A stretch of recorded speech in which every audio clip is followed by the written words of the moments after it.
Good morning, everyone. My name is Philip Roseman. I teach philosophy in Maynooth at the National University of Ireland in Maynooth. And I'm also a member of the Royal Irish Academy. I have the task this morning of introducing you to the first of our series of panels or seminars on the topic Ireland 2030, or sometimes we have a slightly longer version of the title, not much longer though, the Island of Ireland in 2030. I'm going to sketch in just a few minutes what the fundamental idea is behind this series of seminars. Then I'm going to talk very briefly about the topic that we are going to address today before handing over to my colleague Riona Niril, who is going to be in charge of the first portion of the panel. So now let's jump right into it. What's the idea behind this series of seminars on Ireland 2030? Well, we've all noticed that we live in a very fast-paced time where there are few opportunities for principled reflection about the fundamental direction in which our society is moving. Why is the time in which we live so fast-paced? Well, I think there are two reasons. One reason has to do more with the kind of contemporary political, almost geopolitical situation. The other is perhaps more fundamental. So first of all, if you look just at the last few years of Irish politics, you will notice that these discussions, conversations, political acting also were dominated by a series of urgent challenges and crises. I mean, let me mention COVID, Brexit, climate change, and now the war in Ukraine. These challenges have come, these crises have come in such quick succession with the need on the part of politicians, but also the general public to react very quickly, that there is little opportunity to reflect fundamentally on where we're going. We have to deal with the present crisis. Okay.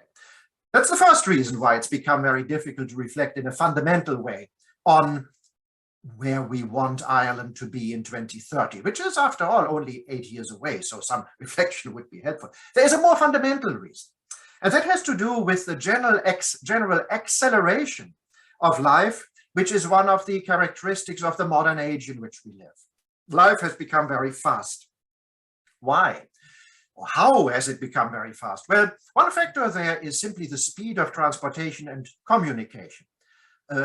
You are now able to communicate instantly, not only with everyone in Ireland, everyone in the UK, everyone in Europe, everyone in the United States, Australia, etc., but you're also able to travel very fast from one point to the other in a way that was inconceivable 100 years ago, even 20 or 30 years ago. Ireland now, for example, has a motorway system which has made it much easier to travel, let's say, to the far west of the country.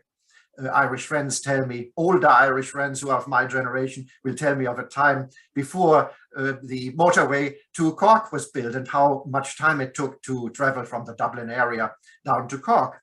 Equally with communication, even when there were telephones, which were invented quite a while ago, for a long time, long distance calls were very expensive. So you could call your friends in wherever, the United States, but it cost not a euro, but at the time £1 a minute.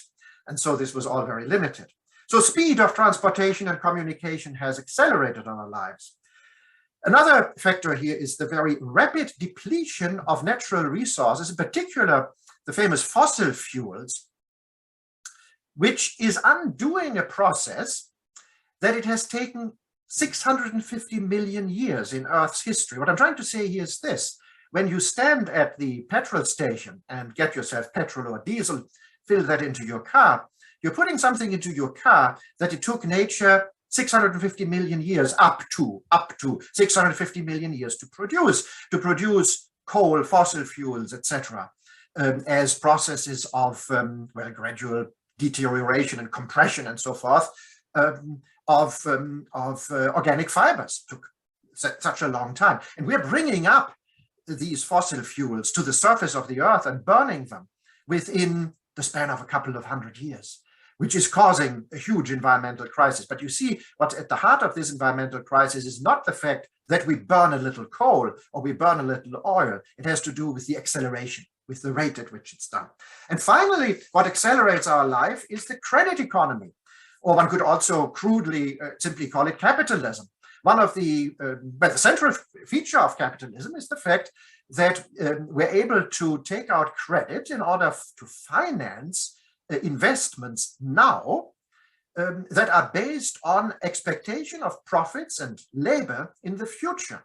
If I now borrow 200,000 euro for my mortgage, the bank gives me the 200,000 euro on the expectation that I still have a working life ahead of me, during which I'll be able to repay the 200,000 euro. And it functions like this at every scale, not just for the individual, but also for large corporations and so forth. Now consider the extent to which we've become debt dependent at the state level, but also at the level of corporations and so forth. All this, that is to say, we're now investing money that we're expecting to pay back in 20 years, 50 years, 100 years. And so the burning of fossil fuels is an acceleration of time that comes, if you will, from the past. The acceleration that comes from the credit economy comes from the future. And so we live in a present that has become incredibly fast.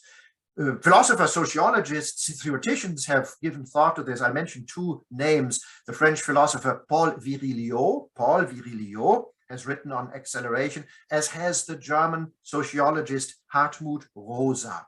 And so the bottom line is that we are kind of breathlessly running after developments and just attempting to catch up.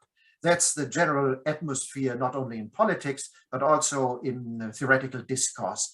We're no longer able to keep up. Hence the importance to at least occasionally attempt to take some time to think in a principled way about these challenges. That is important if we want to retain anything like human agency meaning an ability to shape our world, as not absolutely, the world always shapes us. we're not completely autonomous agents. However, due to these constraints that I just mentioned, the scope of human agency becomes less and less, and so we have to make an explicit effort to regain, through reflection, some of this sense that we are actually in charge of things and not just running after developments.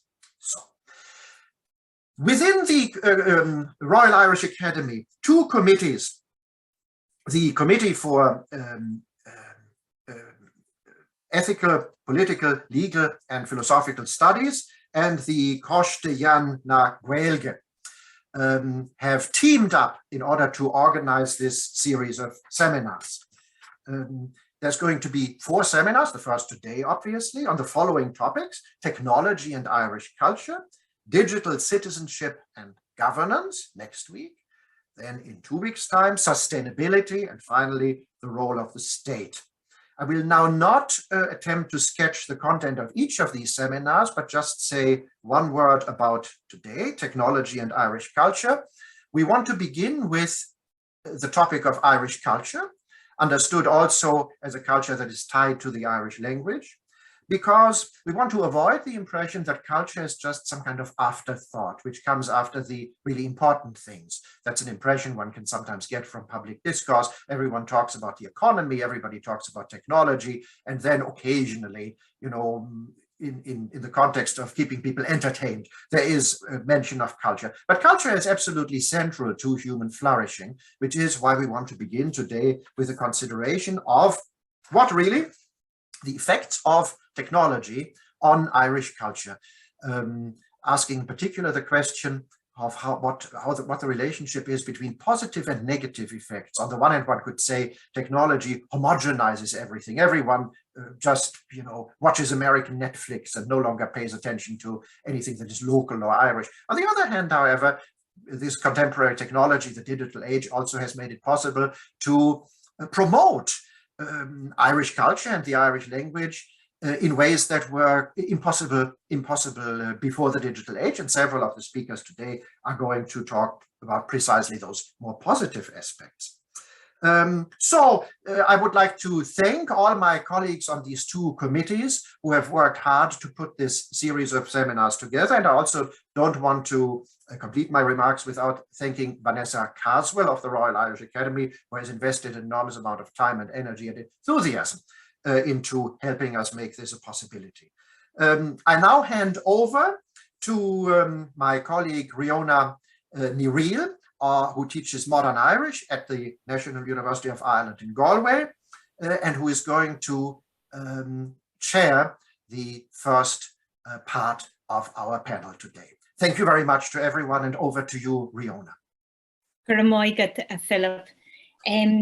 Harcion chustelin na Gaeilge tá luchar warm fáilte roibh héig an teisiún seo maidin faoi chuirsaí chultúr, faoi chuirsaí technoliaachta agus faoi chultúr na Gaeilge. Before I introduce this morning's speakers on this panel, Technology and Irish Culture, I'd just like to bring your attention to the Q&A function down on the right-hand side of your screen. We welcome questions, and they can be typed in while our speakers are making their contributions, and then at the end of each contribution I will field those questions to the speakers. So please do use the Q&A function at the bottom of your screen. So without further ado, I will introduce our first speaker this morning, Professor Alan Titley. Alan Titley is Emeritus Professor of Modern Irish in University College Cork, and prior to that he was Head of Department in St Patrick's College, Drumcondra, now DCU. He is a scholar who has written widely on Irish, Anglo-Irish and Scottish literature, and his monograph on Tuairiscéal Gaeilge is the seminal text on the Irish language novel. Alan is the author of 7 novels, 4 collections of stories and many plays, as well as 2 collections of poetry, including On Van Fassa, which is another collection, the longest poem in modern Irish literature.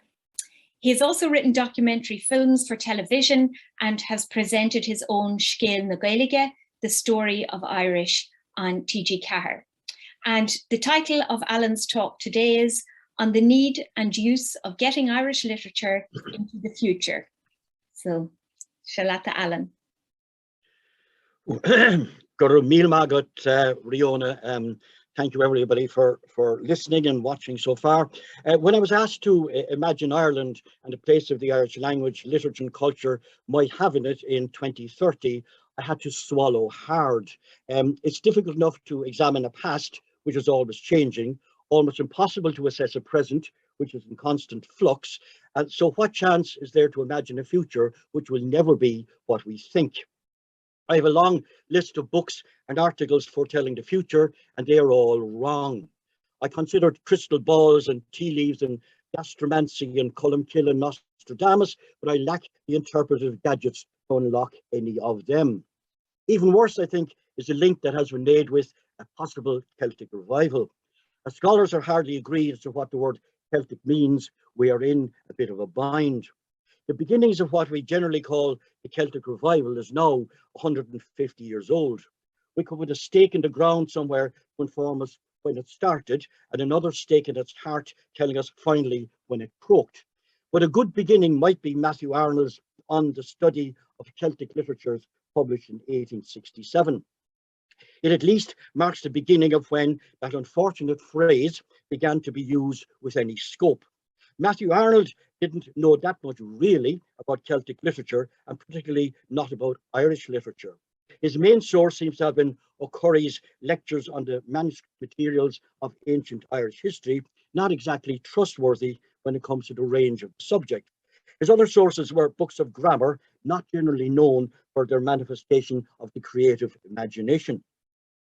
He also made the mistake of attributing certain traits to Celtic literature, variously love, beauty, charm, spirituality, lightness, brightness, and so on. This is often a common mistake when people try to attach certain values or forms or nature to a literature or indeed to a people. Even the great Kuno Meyer, who knew a lot about Irish literature, made the well-known observation that the Celts were always quick to take an artistic hint. They avoid the obvious and the commonplace. Half-said thing to them is dearest. He cannot have been unaware of Owen Rua O'Sullivan, from whose words poured in spouts and cascades like the Turk waterfall, or indeed the great Toynbee Coolinga, where the warped spasms of Cuchulainn surpass anything in the Book of the Apocalypses for horror and grotesquerie. The point being, as we shall see, is that Irish literature is not any one thing. It is a coat of many colours in the drunkenness of being various, Louis Mace's phrase. It is a booming, buzzing confusion of genres and directions and new beginnings, and dead ends, and going off on a skite and returning, seeking somewhere to land. So just before I take off properly, the first thing is this is not going to be historical talk or examination, although precedent will always raise its relevant head. The second is that for the purposes of this talk, what I understand by Irish literature is literature written in the Irish language. Of course, I would not exclude Irish writers in English, who we normally banish from that description, but I'm using it in the same sense as Salman Rushdie or Wole Soyinka or Alice Munro or Lawrence Cressy Gibbon are classed under English literature because they write in English. It is a linguistic label. I also refuse to use the word Gaelic when attached to writers in Irish, and for two simple reasons. The first is that the language was historically, as far back as the earliest English dictionaries and even in English government documents, has always been known as Irish. And of course, there is a sister language called Gaelic, spoken in Scotland, and they would not be happy if we called their language Irish or they called our language Gaelic. This is only by way of clearing the decks. It is also by way of correcting the entry on Irish literature in the latest edition of Encyclopedia Britannica. If you look up Irish literature, it will tell you that this essay refers to Irish writers in the English language. If you want literature written in Irish, see under Celtic literature. I'm not sure that anybody who writes in Irish, Gaelic, Welsh, Breton, or even Manx or Cornish would ever describe themselves as a Celtic writer. But I digress just for the first time. Matthew Arnold made many misjudgments, but one of his most egregious desires was that, yes, Celtic literature should flourish, but not on its own terms. It would serve as a source, as a font, as a nursery, as a visiting ward, an alternative place where English writers could find sustenance or inspiration or food for the journey.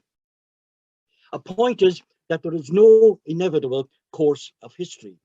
If we've learned anything, we should have learned that life takes many twists and turns and unexpected unseen highways, especially after Francis Fukuyama's unfortunate The End of History.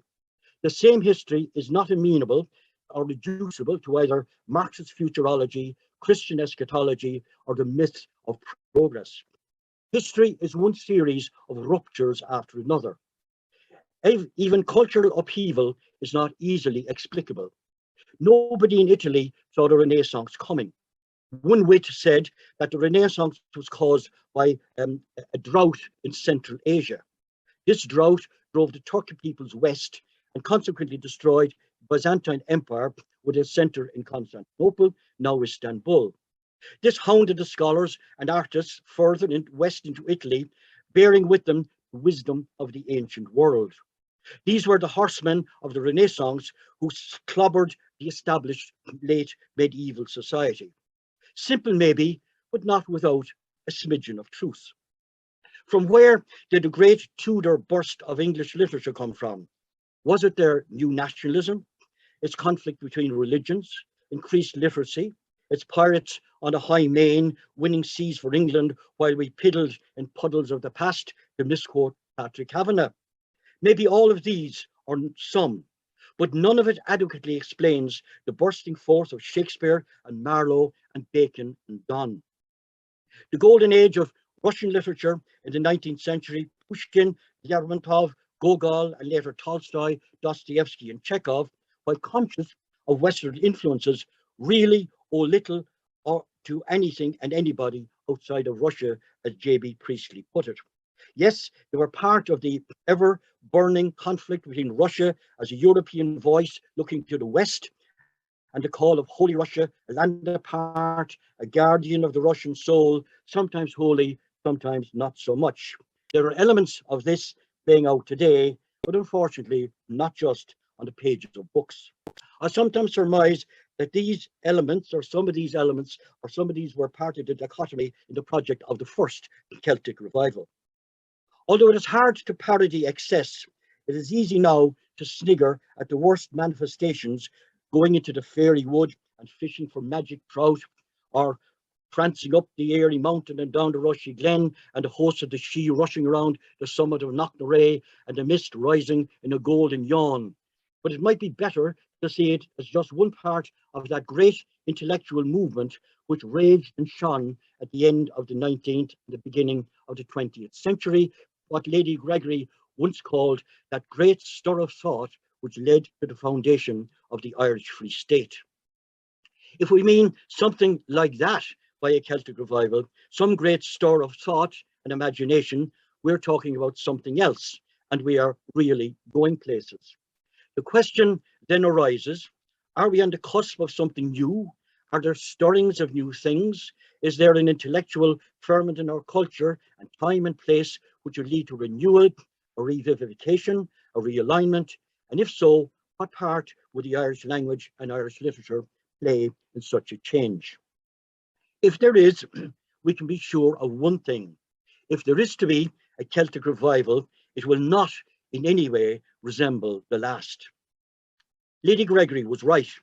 That original stir of thought did lead to a new state which has been largely beneficial, especially if you think of an alternative history where we were still a minor, devoiced part of a disunited kingdom.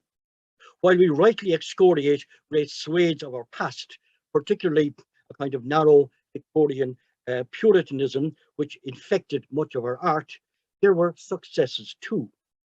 And if we are good at complaining, it might be said that the Irish language community has been more adept at it than others. Usually, it must be said, with good cause. But like others, there have been successes also. Before we get carried away by our failures, the gaps and holes of what might be done in a new direction, let us at least acknowledge those successes. I'll mention just two. In the census of 1871, we learned that there were more than 70,000 speakers of Irish in County Donegal. Of this 70,000, only 1,000 could read the language, not to mention to write it. Nearly all of these were native speakers of Irish. They were all illiterate. As a result of the teaching of the language in schools, for the very first time, ordinary people, not scholars, not teachers, not priests or ministers or nuns, ordinary people whose first language was Irish could actually read it. They saw books for the first time. It is a mind-boggling fact which now we take entirely for granted. That was a Celtic revival. The second success is related to one of the aims of Conn Gaeilge, the Gaelic. The first one, let us remind ourselves, was the preservation of the national language of Ireland and the extension of its use as a spoken tongue. But the second was the cultivation of a modern literature in Irish. Whatever about the first, nobody can argue that this has not been done, and sometimes with astonishing success. One of the great losses is that this is not more widely known, not to mention recognized. These two were Celtic revivals. Fintan de Brún, in his wonderful book, Revivalism and Modern Irish Literature, sees revivalism as an active intervention in the history of the Irish language. It is speckled with words like regenerative, renewal, recreative, resourcing, all calling up a cyclical loop of degeneration and rebirth, of decay and regrowth. The fortunes of the Irish language are part of that roundabout, not just of a linear line of destruction prophesied since the 17th century, a prophecy that gave us that end of history which never happened. While his book deals with the pressures and debates within Irish literature, it is worth reminding ourselves that a similar wintering in and a springing out took place in other parts of traditional Irish culture at other times in the past 100 years. There was a time when Irish traditional music hid in the bahán and the doghouse, stayed in the back room if there was one, as it would not be allowed into the parlour, hid its instruments in the straw of the loft along with the pike, did not dare speak its names in polite company, and only appeared in serried ranks of piano accordions when people were allowed to dance. And as regards the dance itself, it became more respectable than a conclave of cardinals. Girls wore pseudo-Celtic dresses adorned with patterns which never appeared in the Book of Kells. They were required to wear long hair pieces straight out of a nationaling poem, were given iron arms to hold their dresses in place in case a breath of awe would disturb them on the stage, provided with straitjackets for their shoulders to prevent any unnatural movement, and soft shoes to mimic the bare feet which once pranced on the earthen floor of peasant cottages. All this changed with river dance, and while some purists might have problems with it, it was Irish dancing, it was Irish music, and most importantly, it was full of life. What was forgotten, of course, was that its genuine origin, its genuine inspiration, was always in what we now call sean-nós dancing, always practiced in places where there was no parish hall and where dancers were not ashamed to use their arms, their shoulders, their legs, and not just their ankles.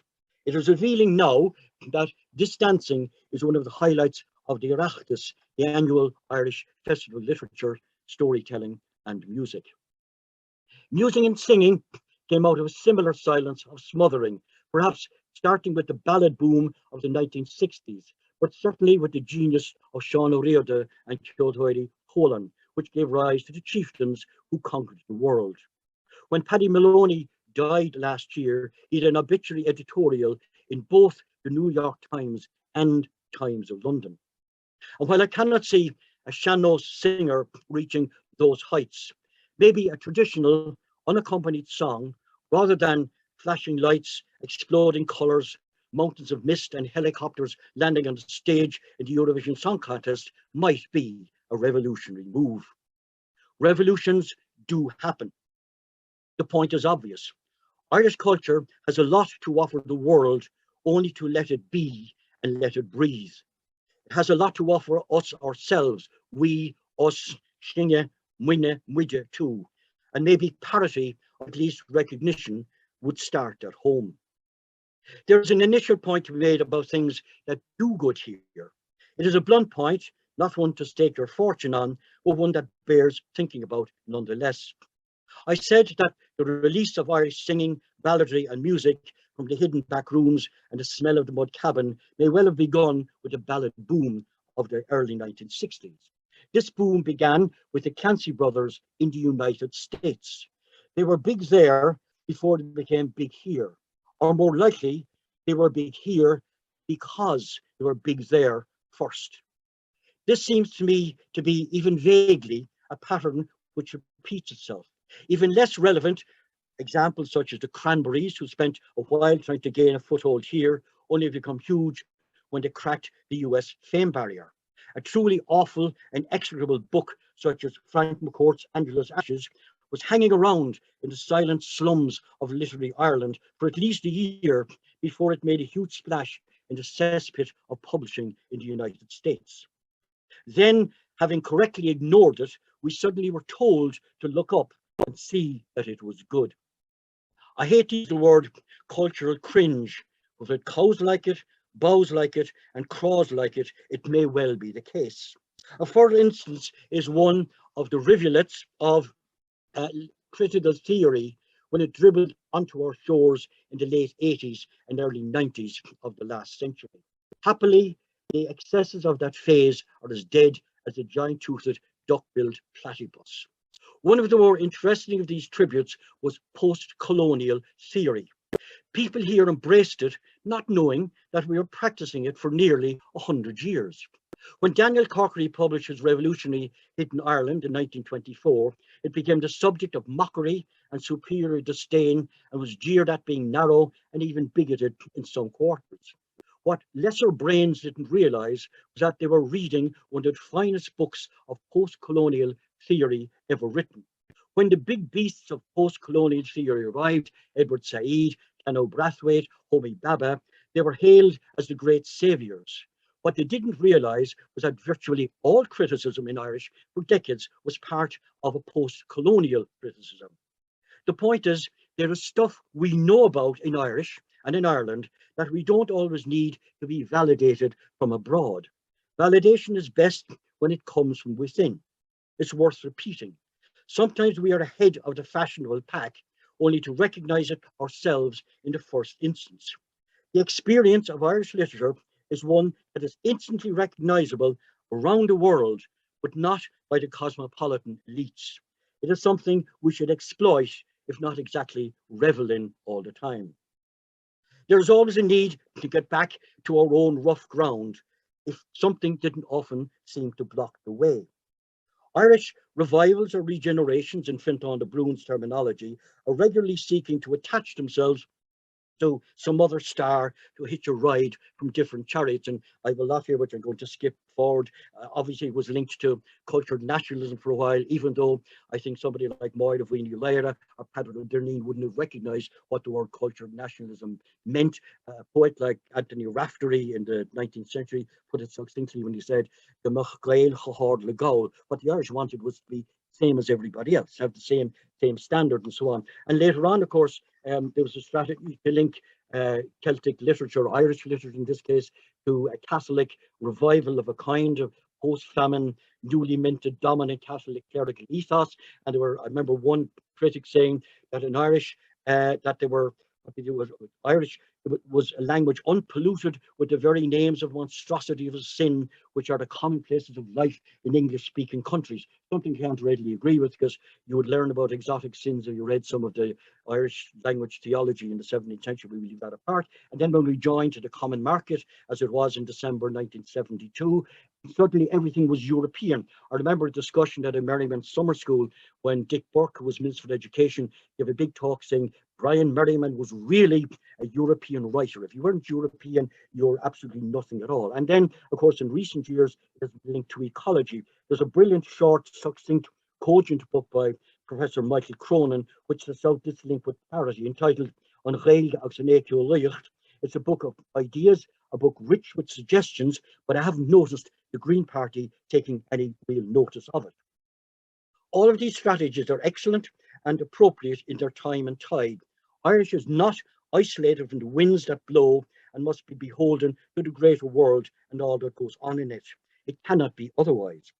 In this seminar, as Philip has said, we're looking at the ways in which Irish can survive and flourish in a different world, a world in which people can live much of their lives online, where nearly all is a bubble, where you can choose your various identities and change them almost at will, certainly at the tip of a mouse. Yes, we know we do not live in those close-knit communities anymore, where you are likely to be born, lived and died with only a bare notion of what lurked behind the mountains. Yes, we know the world of Seamus O'Gillean's no Rosses, where young men visited a neighbour's house with a naggin of poitín in search of a match, and not a match that you would light for a cigarette, where young women sussed out prospective suitors by the size of their field and the number of their cows. The world is now quite biblical in distance. Yes, we know Martin O'Kine's local organic community would have to be explained with years of study and copious footnotes. But as this world died or miraculously was expunged, Irish-speaking communities were being brought together by other electronics in a way that never happened before. Only last month, we were marking 50 years of Radio na Gaeltachta. It has been a remarkable achievement. Yes, songs and stories travelled around the country, north and south, east, west, and points in between, as long as Irish was spoken everywhere. This travel or communication as the islands of Irish speakers contract. Radio na Gaeltachta did at least two things with regard to linguistic communication.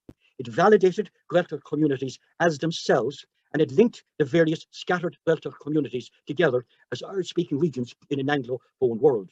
I recall it may have been on the very first night of Radio na Gaeltachta, or certainly in its first few days, a discussion between three fishermen, one from Kerry, one from Connemara, and one from Donegal. It was a mysterious conversation. They hardly understood one another, but they actually did. It may have been the very first time that any of them had ever heard any different kind of Irish spoken. They would have none of that difficulty today. For them, Irish had become a language of the whole country, as distinct from one spoken just in their own place. further down that road today, where different Irishes can be heard all over the world. A similar revolution took place with the coming of T.G. Cahir, simply and quietly now a part of Irish cultural landscape. It has reached out beyond the Irish-speaking communities and networks, whether local or scattered, and has done thousands who would never dream of watching or listening to a programme in the Irish language. This passive presence of the language, this passive acceptance of it as a central, normal, unremarkable part of our life is vital as a seedbed, as a neutral plane, as a grounding for any other progress that will be made in making Irish a central part. But even since then, things have moved on. We've heard Irish in a short while. We have spread our grey wings on many tides. You can choose an Irish-speaking, listening, living, reading, imagining, wondering existence in the world of magical, digital realism if you wish. You can tune in or you can tune out at will. Not only is the world our oyster, it's also our periwinkle, our cockle, our mussel, alive and alive. Oh, it is all a broadening, a deepening and an enriching of our lives. Virtual reality is brilliant and challenging, but it is still virtual. The real outside the virtual cannot be dismissed. If there was to be a new or a different Celtic or Irish revival, what shape would it take? From what genre would it arise? Given the dominance of visual media, we might expect it to come from film. And Irish filmmaking is enjoying great success. I was going to say Renaissance, but as it has always been a weakling, a babe suckled on a form unknown until now, any kick of life is hugely welcome. But it has been much more than that. Colin Braid and Colleen Kewen recently swept the Irish Film and Television Awards, winning 8 categories, including Best Film. It also took the Audience Prize at the Virgin Media Dublin International Film Festival and a special jury prize at the Berlin Film Festival. Roche agus Frank, a comedy about a widow's friendship with a stray dog, won the Audience Award at the prestigious Santa Barbara International Film Festival. Allied to that, Sean Branagh's Fuske, Ireland's entry in the Oscars, and Tommaso Suillevine's Aracht, which won the award for the Best Irish Film at 2020 Dublin International Film Festival, and this is a long way from putting Bob Quinn's film of 1978. But for all that, and for all that, a film is a film for all that. And even if we were able to flood our own market with extraordinary films, it is unlikely that an Irish Renaissance would come from this ground alone. One 5-minute segment sliced from all available films current on any one day across all available film and streaming channels will overwhelm the total amount of Irish language films ever made. Film is not a magic wand either, but it is a vital part of the main. Thankfully, we are confined here to the year 2030. It is visible in the near horizon. I'm not required, therefore, to engage just now with the thinning of the Gaeltacht. There will be a Gaeltacht and vibrant Irish-speaking communities in 2030, however much under siege and despite the doomsayers. There is not likely to be a huge material change in social or cultural policy of the state, no matter who gains power in the next election, or the one after that, or the one after that again. This being so, I think there are a few things that need to be said. The first is the question, is there an Irish-speaking community which is in some sense a bog oak monolith, to use Michael McDowell's phrase? There isn't. Apart from Irish-speaking communities and their own civil wars, there are tens of thousands, maybe hundreds of thousands of speakers of Irish who learned it to a high degree or who spoke it as their first language, who don't engage with what is happening in Irish language, literature or culture anymore because they simply don't know. This is because of an omerta across the Irish media. They are the hidden communities, the hidden Ireland, the fifth column. And the challenge is, to me, is to engage them. There can only be a choice when that choice is visible. And the way to do this is to puncture the silence of the gangs of literary editors and cultural producers who simply ignore anything that's written or said in Irish. A washed up, fading, largely forgotten, insignificant, empty kernel of a Botoxed, once upon a time, post-celebrity is more likely to get publicity on an RT chat show than somebody who has written a stunning or a revealing or even just an interesting readable novel or biography in Irish. Let me instance Táig Mahonagán's recent novel, Madame Lazare, which received special praise and distinction at the European Prize for Literature Awards. There was one newsy piece because of its award in the Irish Times, which was entitled The Irish Language Novel That Caught the Eye of Europe. It might have caught the eye of Europe, but it didn't catch isolated Ireland's eye. And apart from a review in Books Ireland by Cathal Porter, in a journal whose business it is to review books anyway, despite its European acknowledgement, despite its worth, despite its integrating subject matter, there has been no review to date in the Irish Times, the Sunday Times, the Irish Examiner, the Irish Independent, no interview on Arena, no chatter with Ryan Tubridy, Claire Byrne or Pat Kenny, no, nothing, nowhere. This is a stone that has to be shifted, simply a recognition that Irish literature exists, not a huge demand for 2030, just a humble, reasonable one. And as every project now has to have aims and objectives to satisfy the box-ticking police, what about that every literary page in every Irish newspaper would review at least one Irish book every month, and that every literary cultural programme on radio or on television would do likewise? That every literary festival, Bookfest, would have a devoted to Irish writers. This without fanfare, without bugles, without hosannas of shock, just as a normal piece of existence. That is something else that can be easily fixed. A bigger question is the future trajectory of Ireland itself, a future which this series of talks is addressing.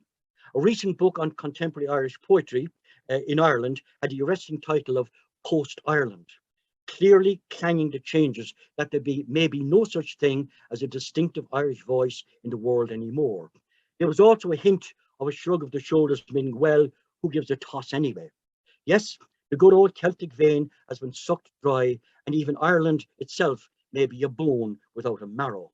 Joyce's Stephen Dedalus claimed that he wished to fly by those nets, the nets of language, nationality, and religion. But Scéal Lum Díobh, I have news for you, as the Irish poet said from the 8th century, he didn't.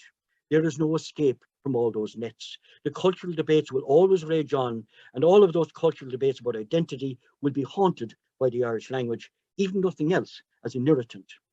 And maybe even the European project is tired and wilting, but I won't actually go on about that. Remember being haunted all the time by two lines by George Campbell Hay, Joseph Mackey and Joseph, Scottish poet, where he calls Europe Ruan Haisha, Balkan Atil, a promontory of Asia, the Balkans of the world. So I would love Irish literature to stick a hand into what is happening throughout the world, and not just in the contemporary, in the cosmopolitan literature. As Ona Tuish put it in his great Afrin na Morv, a poem that is always relevant and hopefully not too relevant, Ní Gaelchinge Hille, the Clown Iris Aver. We're not Irish anymore, just Irish anymore, we're part of the world. And the European thing is old dross to some extent as well. You will not find a great deal in French, superior, snobby discourse that is substantially different from what we have in English, or different times in Russian or German or Italian. We have been there and swallowed that. They are all tainted with linguistic or discursive superiority that are often laced with racism against the lesser breeds within their laws. And yes, at our best, we have flown by those nets. Most of Irish literature from the 18th century has been one of common people. If Peg Sayre's great biography had been written about an ordinary, extraordinary woman who happened to have lived in a traditional society in Morocco or in Soweto or the slums of Kibera, Nairobi, it would be hailed as a world classic. Peg is the woman of Bangladesh who draws water from the well, the migrant worker in Dingle who might just as well be a Puerto Rican in Mexico City. Rocha Rua is a slave worker who sweats by day and hides at night in whatever city in rich Asia or exploitative Europe that you choose. They were us and we are them. Much of this can be done by translation, of course, and translation will normally be done by bridging languages, but not exclusively. And again, I say a lot more about translation, but I won't. But I do recall in Yolland saying in Brian Friel's translations that there is always private core in language, something that will remain hermetic in the language. And if there wasn't, there wouldn't be much point in having an Irish literature, would there? Now, there is one thing we can do nothing about, though. Good literature, even great literature, cannot be ordered on demand. It can itself never be part of a 5-point plan, of a strategic white paper, of measurable outcomes, of targeted objectives. There is no art to find the future's construction in the present. Great literature will always be the happy love child of happenstance, the magic offspring of the anarchy of things. All we can do is be precursors and forerunners and prepare the way. So for 2030, therefore, I would desire that Irish literature speak to the world through all the ways we wander and wonder, and let it speak to us, but also that it speaks to us in our deep heart's pores, as it is the most intimate thing we have in place of a soul.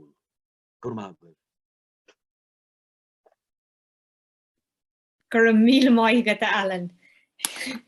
That was a wonderfully rich and wide-ranging description of what has gone before and what we hope, or what you hope, will come between now and 2030. So I just remind people that they have the opportunity to pose a question, and we have a question. I should have, sorry, just before I pose that question, in introducing you, I should have also noted that you have a weekly column in the Irish Times, and that is the only Irish language, regular Irish language column in any national newspaper, and so the passive acceptance, you know, it's quite narrow in the avenues, and you have a following, and it would be interesting to hear your thoughts on that. But we'll go first to Maureen Nickyone's question. Maihu Alan, a really rich presentation, a question related to the future. For adult Irish speakers, their core community is often defined by the language, a sense of being part of an inclusive and diverse Pobal na Gaeilge, but sociolinguists look with alarm on the breakdown of intergenerational transmission. Are there new processes of intergenerational transmission at play now? A question for the next speaker, Ola, also perhaps. Well, again, that's one of those huge questions that Maureen is great at asking to put me on the spot along the way. There are, the intergenerational is obviously of huge importance, and some of this, it seems to me that there is so little, well, there are many things we can do about it, but there are forces beyond our control that simply happen in society. We don't often know what they are. It's very hard to kind of tie them down. I usually sometimes cite, for example, Pádraig Deneen, the great lexicographer. He was one of 10 children in Kerry, born just after the famine. And the 10 children, the parents spoke Irish, nothing but Irish, the first 5, and spoke English the next 5. And it may not even, it was, I presume it was a deliberate thing, but it happened because the community was changing. And I do know of families in the Gaeltacht. I know actually a family of 10 children where something similar has happened. Even in this case, the parents speak nothing but Irish, but some of the younger children speak nothing but English, even though they understand Irish perfectly. So these are huge cultural forces that kind of wash over. Sometimes I think any one generation has more in common with their own generation in Ireland and throughout the world and in America than they have with the older generation. And I'm not sure, as we all know, I remember bringing my daughter to a play in Dublin some years ago, Conor McPherson play, and I was amazed at how good and up to date it was. And she said to me, "Yes, but that's so 3 years ago." And said, "So things keep on changing so quickly. It's hard to do." And I suppose what we hope is, again, because I had a long relationship with Cumann Merriam, and people would constantly complain that, for example, the Merriman school, it was all older people, it was middle-aged, there were people who were past it, and we weren't bringing young people in. But of course, the young people were involved in all kinds of other things. But when those young people got a little bit older, they started coming to Cumann Merriam as well. So I think it's a generational wave that kind of moves in its own way. I think the supports have to be there. And I think the future you have to be able to see a positive future. If you don't see a positive future, then there's no future at all. So that's why I said there's a lot of doomsayers around about. We've heard this since the 17th century, and we're still there. We're still talking. You know, it was Theobald Gaul Dove, Theobald Stapleton in the 17th century in County Tipperary said, Irish is going from the language and in his own area, or very close to it, 200-300 years later, Irish was still being spoken. So we hear this all the time, but it's not necessarily true. It's easy if you woke every morning thinking pessimistic thoughts, you would do nothing. And we have plenty of reason to be pessimistic, but I think there are reasons for optimism as well. And I think one of the issues there that you mentioned about visibility is very important for youth culture. So if we have no reviews of books, of novels, also if novels written for young children aren't visible in public libraries, in school libraries even, I think Irish speakers feel that at a certain point that there's no choice but to read or to enjoy culture through the medium of English. So that I think that's also perhaps one of the challenges. You touched on translation there, and again, you're an accomplished translator.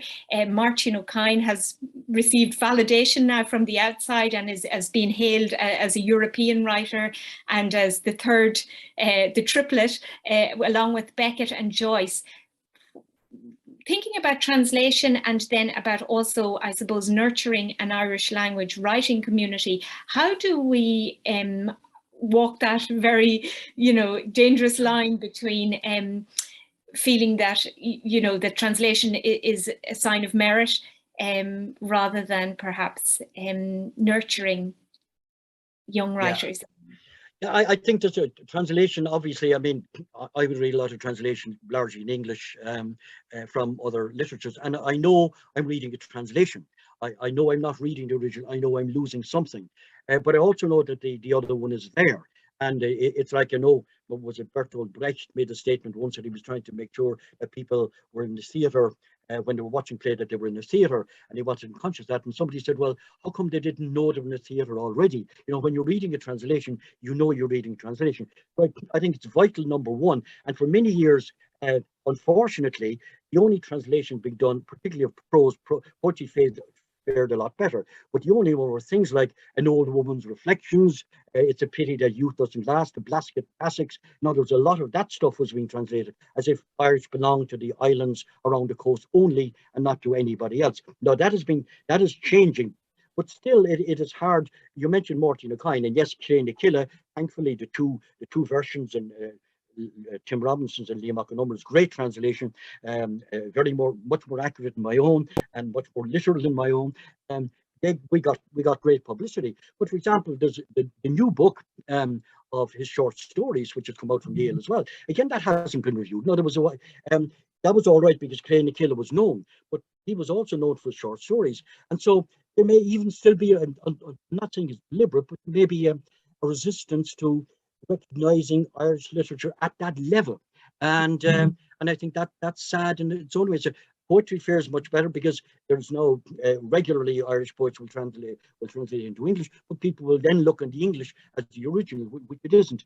I think insofar as it's a gateway into the original, and as a form of simply recognition of flag waving and of letting people know what's there, then this is important. I mean, I do know of people who learned Irish because they heard Clonard. These are people in the States, people in Russia, people around the world, and another Irish speaking, Shannon singing. Somebody once heard him and said, wow, this is great. So the cultural goodnesses we have, exporting around the world, they do have an effect. And I think translation would have one of those, but it cannot be a substitute for the original. Yeah. And I think one of the remarkable things about many of those translations into German, into Czech, is that they were done directly from the Irish language. And again, that was something that people may not expect. Yeah, well, in fact, I don't like talking about myself at all, but but the Cog and Godo were played out of road once again, the sequel to Beckett's one. It's been translated into Russian, into Italian, and into French, and each one from the original. It's never been translated to English. So English was not a bridging language in any of those whatsoever, and that is great. It was also, as it's in the news at the moment, it was also produced in the Ukraine only some years ago. So there we go, I didn't get paid for it, but that doesn't matter. There's some rubles sitting over there in a bank, no doubt, along the way, waiting for me along the way. But yeah, I think those translations have been made from the original. And again, if you knew all this language, it'd be interesting to see how that was worked out. So there is a greater awareness, and I think the whole digital revolution is about that. But it said that only takes us so far as well. Still, people will still read the book pages of magazines. They will still watch radio and television. I said if writers are interviewed, if they're spoken about, people might say, wow, there might be something here. And the reason being, of course, that many Irish speakers, no more than often say people who do English in the university and they do English poetry up to degree level and beyond, not many of them buy a book of English poetry. Not very few do. So Irish is the same people do Irish in the university. They have a top class, and they don't read about it, or they don't learn about it because it's not in their ambience, it's not in their circle, because they read the general newspapers, which are largely in English. Yes. I think that's the problem. And I think we have 2 minutes, and if there are no further questions in the Q&A function there, I might just refer back to the role of the state, and this will be part of the larger discussion in this series as well. And I noticed that you spoke about the validation from without, and the latest heritage plan, Heritage Ireland 2030, mentions the Irish language in one paragraph, and that is to point out that it is the responsibility of a different department, not the Department of Housing, Local Government and Heritage. And I'm wondering, have you any idea how we address those sort of challenges when, national plans are very much compartmentalized and when the Irish language isn't seen as part of heritage? How do we go forward? Yeah, well, with great difficulty. I mean, I think very often the state's response to many things to do with the Irish language for a long time has been fairly disastrous. And basically it isn't there. I mean, since they got rid of what was called the necessity of Irish in the civil service, they never put anything in its place. And if you look at Irish language policy with regards to the state, there's a long history of getting rid of things and putting nothing else in place. So they don't have any plan or scheme or so on. Now, we're told that things are beginning to improve. I have a very simple solution, if that's the word, to all the government plans. The world and the state is awash with plans. That is simply implement them. Don't just have them sitting. I don't care what the plan is. Implement the goddamn thing. And I think that is the big problem. So yeah, I think you're right. I think some departments are embarrassed that the Irish language is there. They're embarrassed that they have to deal with it. They will push it off to one side and get away with it. They're quite ignorant about it along the way, and there's a long history of that going on. And I think that's part of the more general question. They will make the usual noises. They will make the usual obeisances. They will say the couple of fuckle when it's coming in, which is better than nothing. Well, usually, maybe not in other cases. And but I think you're stuck with that. I mean, it would be revolutionary to hear a government minister stand up in the Dáil and deliver some important speech in Irish, just like that, unapologetic, not to kind of do it in any other way, just to do it. And I think you need courageous people to do that, and those people don't happen to be around anymore. And I think you've got to start at the bottom, recruiting people, but you've got to have a policy along the way. I mean, it even came to the fact, I know somebody, a friend of mine in the civil service, who was there. He was an Irish speaker. He was involved in doing things in Irish, and not in the education department as it was. And he claimed that he didn't get promotion. That somebody said this is special pleading, but because he had Irish, because they needed him there. So if he was to move to a different place where he wouldn't have to use Irish, then he was kind of gone. So that was, I said, it is a huge question, and I don't think there's an easy answer to it, apart from constant knocking on the door. Yeah, thank you.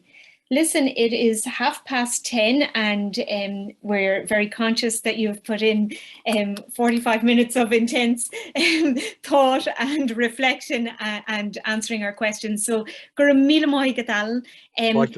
is one question here. Will it be possible to obtain transcript of this morning's talk, please? It's a wonderful, rich start. These recordings will be made available online, so people can access them and revisit if they want to remind themselves of some of the detail in your very detailed contribution. So gur míle maith Alan agus Giniani Waidich. Thank you for asking me. That it's more a pleasure to be on Kaimara. And I'm sure, you know, some of those themes will be picked up in different contexts throughout the morning. So without further ado then, I will move on to our second speaker of the morning, Ola Majakadumi.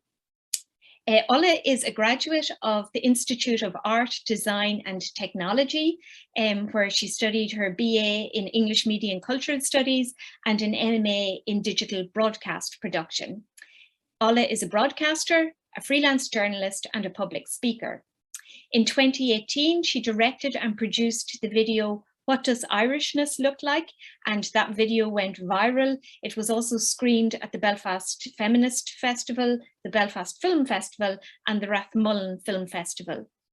In 2019, Ola co-founded an initiative with her cousin and her friend, Beyond Representation, and that is to create a platform to celebrate women of colour and their achievements in arts, media and business. And this morning's contribution by Ola is titled Being an Irish Speaker in an Online Community. Tá fear na fáilte róta, Ola. Gur míle mágat Tarina, agus gur míle mágat le hagar hóir fád le Vanessa Carswell chumá agus sa sé go hálan bhean seo ag acadú fríoga le hairn agus gur míle mágat Alan dul caint sin bhí sé sin dochreite agus so insightful dal made sin so gur míle mágat sin. So mar dúirt Tarina an sin bé mise I'll be going in between Irish and English, but I'll also be looking at social media as an Irish speaker, which is a huge online kind of platform really, like Twitter, especially for Irish speaking communities. And that's really where I met so many other Irish speakers. So I would like to really focus in on that, but I'd also like to draw in on my experience and other people's experience that are like me as well in the Irish speaking community as well, and all the kind of things that we might be able to change, but also look into as well. So, I would like to maybe show two of my video documentaries that I've done. Just like Alan mentioned in his talk, the arts have been doing very well. Asquelga, Cosula Aracht, Dunan, Agus, Lara Taig MacDonaghan, Coma. So I would like to show one of my video documentaries. Firstly, Say My Annam, which I made in partnership with Access Ballymun. They're really great there. They really promote the Irish language. And yeah, I really enjoyed making that video documentary. So if Vanessa doesn't mind, I'd love to start with that.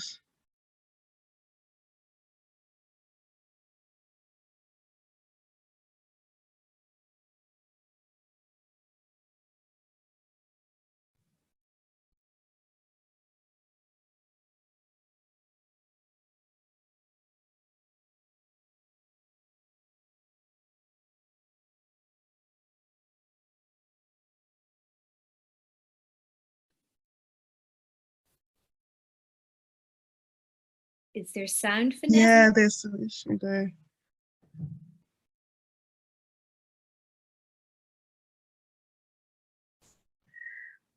But as I was saying anyway, I made Say My Annam with Access Ballymun, and really that was to show how names are really important, you know, within the Irish speaking community and those outside of it as well. So I did feature people with Gaelic names, people from Brazil, people of Nigerian heritage and their names and the struggles they find with their names and, you know, going about the world really. So it's really interesting, you know, sometimes the similarities sometimes between Irish speakers and maybe people of different heritage and the struggle they face.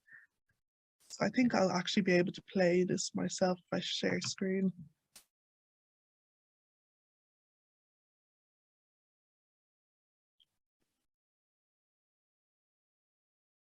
In beauty and to make sure that everyone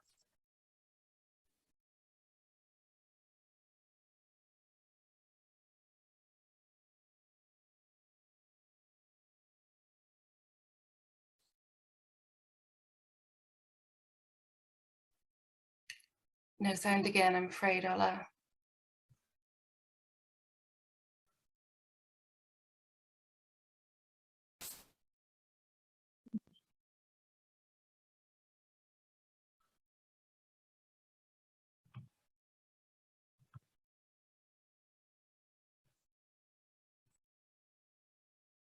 I think the videos might be a bit tricky to show, so maybe I'll just stick with the talking for now. The second video, just so that you know, worked this morning. So yeah, when you come to that, we can try that. Brilliant. Yeah, so as you can see there, maybe some of you had heard the voice there, but that was Saulo, and he's Brazilian, and he was discussing about his name. He was saying also in the video that he did have a difficult time learning Irish names, but he was willing to learn those names. And I think that's really the key thing here. Some people, I suppose, in our society aren't willing to make the effort with Irish names, with Irish culture, with Irish itself. And, you know, that's Irish native people included in that as well. So really what I want to touch on here is, I suppose, us as a community being more open to all kinds of people to learn Irish and to really show that in ourselves, because I feel like for a lot of people that don't speak Irish, they have this impression about the Irish language that it's archaic, that people aren't open. So even the idea today for me to discuss technology and the Irish language is something very interesting, and you know, I think it's really going to lead the way for the language too. So I would like to show my next video, if possible, Gruag na Mban Dubh, where I discuss the politics of Black women's hair in the Irish language, and it was a poem I had written for Mascra on Radio na Gaeltachta that was done by Marcus McAneil, and it was also a poem that has featured in Gnáth agus Smear that was launched at Curtin International Literature Festival recently. So maybe Vanessa, if you could help me play that.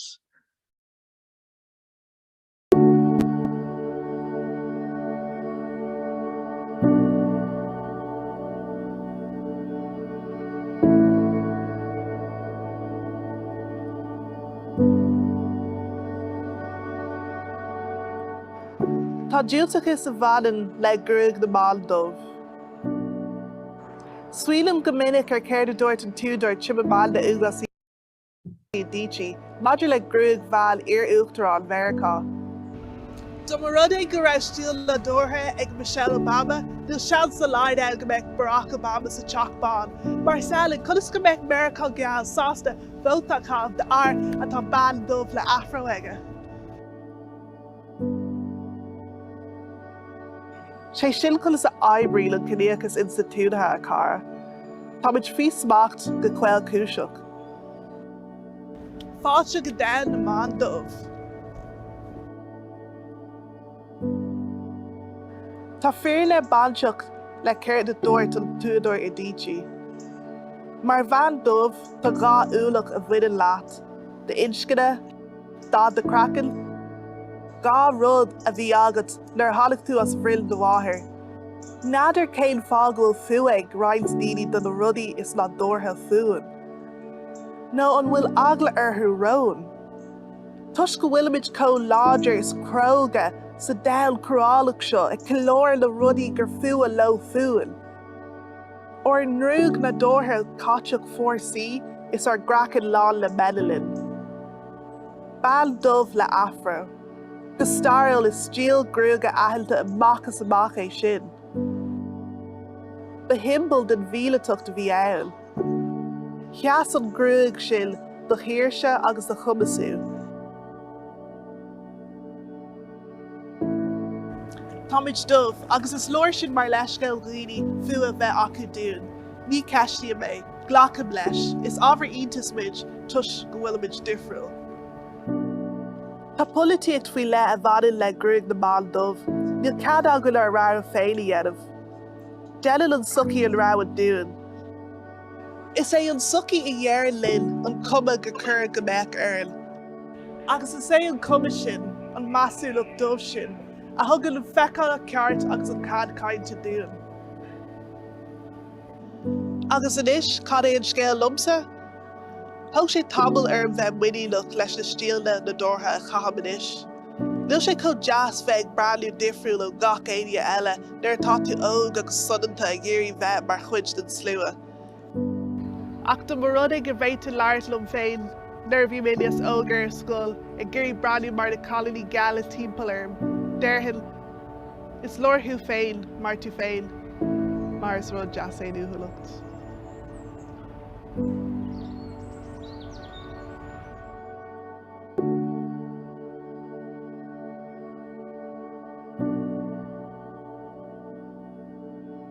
Yeah, so that was just really to give you a taster there of the kind of work that I like to experiment with. And yeah, I think it's just really to show, I suppose, that, you know, Irish is a language, and that means that it can be used to discuss whatever topics really. And I suppose when that video came out, there was backlash, and it was very interesting actually, because I think that really shocked a lot of people in the community that, you know, there was that kind of backlash. And it was also comments, you know, Oswelga and in English too. So I think that got a lot of people thinking, I suppose, of where some might want the language to go, how they want it to stay. So I'll get into that a little bit more in my talk. But firstly, I'd really like to speak about technology and the Irish language. So I suppose in relation to minoritized or non-dominant language, you know, social media does do a lot of change with that, and does really help foster, you know, so-called maybe new communities of the speakers. And I'll get to that whole element of new later on. But I suppose it brings light to those that we might not be previously aware of, and it's bringing them to the forefront. You know, I've discovered a lot more, you know, kind of Irish speakers of different backgrounds, of, you know, that like to experiment with the language in different ways. And as I mentioned, Twitter really has been a particularly good tool for this. And, you know, you see tweets as well that sometimes tend to go viral. It can be something, you know, witty or just clever in some way. And, you know, Gaelgory online pick up on this, and then they start to follow one another. And, you know, people sometimes tend to use labels like Gael, Gaelgore, or Lara Gaelgalum on their Twitter bios. So you instantly know, okay, this person speaks Irish. You know, if I ever communicate with them, I'm going to speak with them as Gaeilge. So it's just a really great place really to find like-minded people like yourself. And as I mentioned as well, I have discovered other Irish speakers, you know, that have become friends as well online. So online platforms as well, such as Block TG Cahir, you know, has been really great in spreading the Irish language online. And again, just in a way, I suppose, particularly for a young audience, to find content that is witty, spontaneous, about subject matters, different subject matters, and that can all be done as Gaeilge and can be done on your phone even. So they have featured, you know, different kinds of topics like, I suppose, drag queens as well, Dini Baga, all kinds of different subject matters. And it's really like those kind of BBC social videos online as well. So it's really great to see the language being used in this way. And also, I suppose, you know, with online and with social media, a lot of different organizations have also been doing their own little videos and putting that online as well. You see this with Nuach TG Cahir, with Shock Law. Again, you know, it's great to pick up on these videos online if you didn't get to see it, you know, at 7 o'clock or 8 o'clock or whenever the shows are on, that you can then see a short clip of a particular subject matter in the news. And, you know, people saw this with Ukrainian Irish speaker, for example, Nadia Dobrinska. And again, you know, there was a feature a good while ago on drag queens in Cork City as well. And it's really great to see the willingness, I suppose, in the Irish language media, that they do want to showcase different kinds of people, regardless of what they're doing really, and to show that the language is evolving. Because again, as I mentioned, there are people that just think of Irish in a particular way. And like Alan mentioned, you know, Radio na Gaeltachta have just celebrated 50 years on air as well. And again, that's another station that really does try to play around with different subject matters and have different kinds of Irish speakers on, regardless of their level too, which I think is really great. And that's something I'll be picking up on again later on, that, you know, this whole idea of being particularly quite snobby about the language sometimes. It's not helpful to anyone. And, you know, stations such as Radio Nalif, and Radio Rira as well are, you know, stations that maybe are catered more to Dublin speakers and are really giving people from the city, urban Irish speakers, a chance really to do something with the language. And that's where I would have started as well with Radio Nalifa. So it's really a place to open you up to the wider Irish speaking community. We see this as well with influencers or content creators, Oswelga, who are also active in promoting the language to young people like Una Min Quavanuk, Kieran A, Gail Gorey on Instagram, Kitini Hulahan, and just, you know, more of these amazing talents in the community, just making the language accessible to all. And I suppose with the way they would put the language across, it really kind of captivates and motivates and also inspires people that maybe wouldn't have thought about learning Gaeilge before.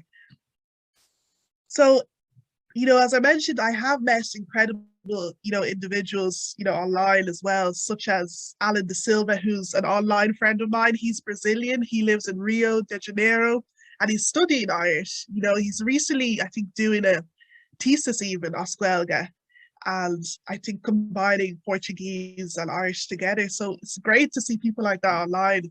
Same with Sofia Angval from Sweden on Twitter as well. She's also learning the language and she's always beaming with excitement as well, using the language online. So I love seeing these kinds of people online. It really just shows that this is the future of the language, really, that we're opening up for all kinds of people to learn it. And again, I suppose coming back to the idea of new speakers, or, you know, rather people who maybe weren't aware of previously and we're calling them new, I feel like maybe that is a little bit problematic in a sense, because it's kind of removing a certain respectability, I think, that, oh, they're new, so, you know, they're not really, you know, maybe good enough, they're new, they're not traditional, or that sort of thing. So I think it's something maybe to be careful about. And again, you know, speaking on that kind of maybe snobbiness sometimes. But online activity does also translate to real life activity. And, you know, people are often weary about online interaction as a whole, that it only stays online. And especially if you're an activist, you know, there are some activists that only stay online, they don't translate to the physical world. But that's not always the case, especially if it's something that's worth, the cause is worth it, it will usually translate to the outside world. So even like campaigns such as Trasna the Dunta as well, that's an online campaign for people to use, you know, their Cúpla Focal, their Gaeilge during a certain period, using the hashtag Trasna the Dunta. So really showcasing that Irish is spoken all over the world, with Gaeilge living all across the world. And, you know, I've even got the chance as well myself to meet these Gaeilge that I follow that live in other countries, you know, like meeting, for example, Professor Bruno Crohor as well at the Court International Literature Festival, where we launched Canavan Smir. So it does really bring people together, these online platforms, and it does really kind of give people the chance to meet people that they wouldn't have otherwise, I feel. And I suppose, you know, the online community as well is a place to discover those who are maybe secretly Irish speakers, because not everyone that has Irish is active with the language, and that's okay as well.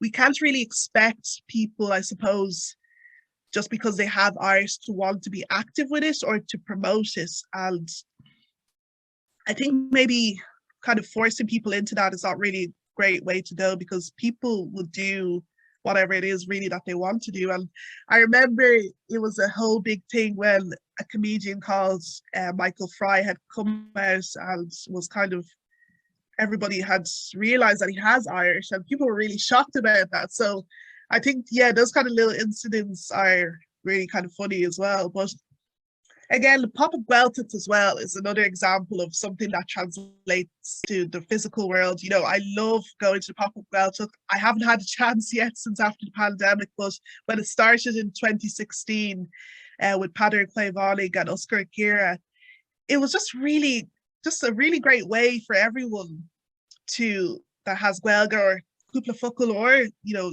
Guelga Lifa to meet up with old friends, with colleagues, and just have a few drinks and Laritas Guelga. And that's all that there is to it. And people love that because it's just so simple. And I suppose they felt that they needed to do that because people were saying, oh, Irish isn't spoken in Ballyauchlia, it's not spoken in Dublin, that, you know, it's not spoken in the cities, which is just not true.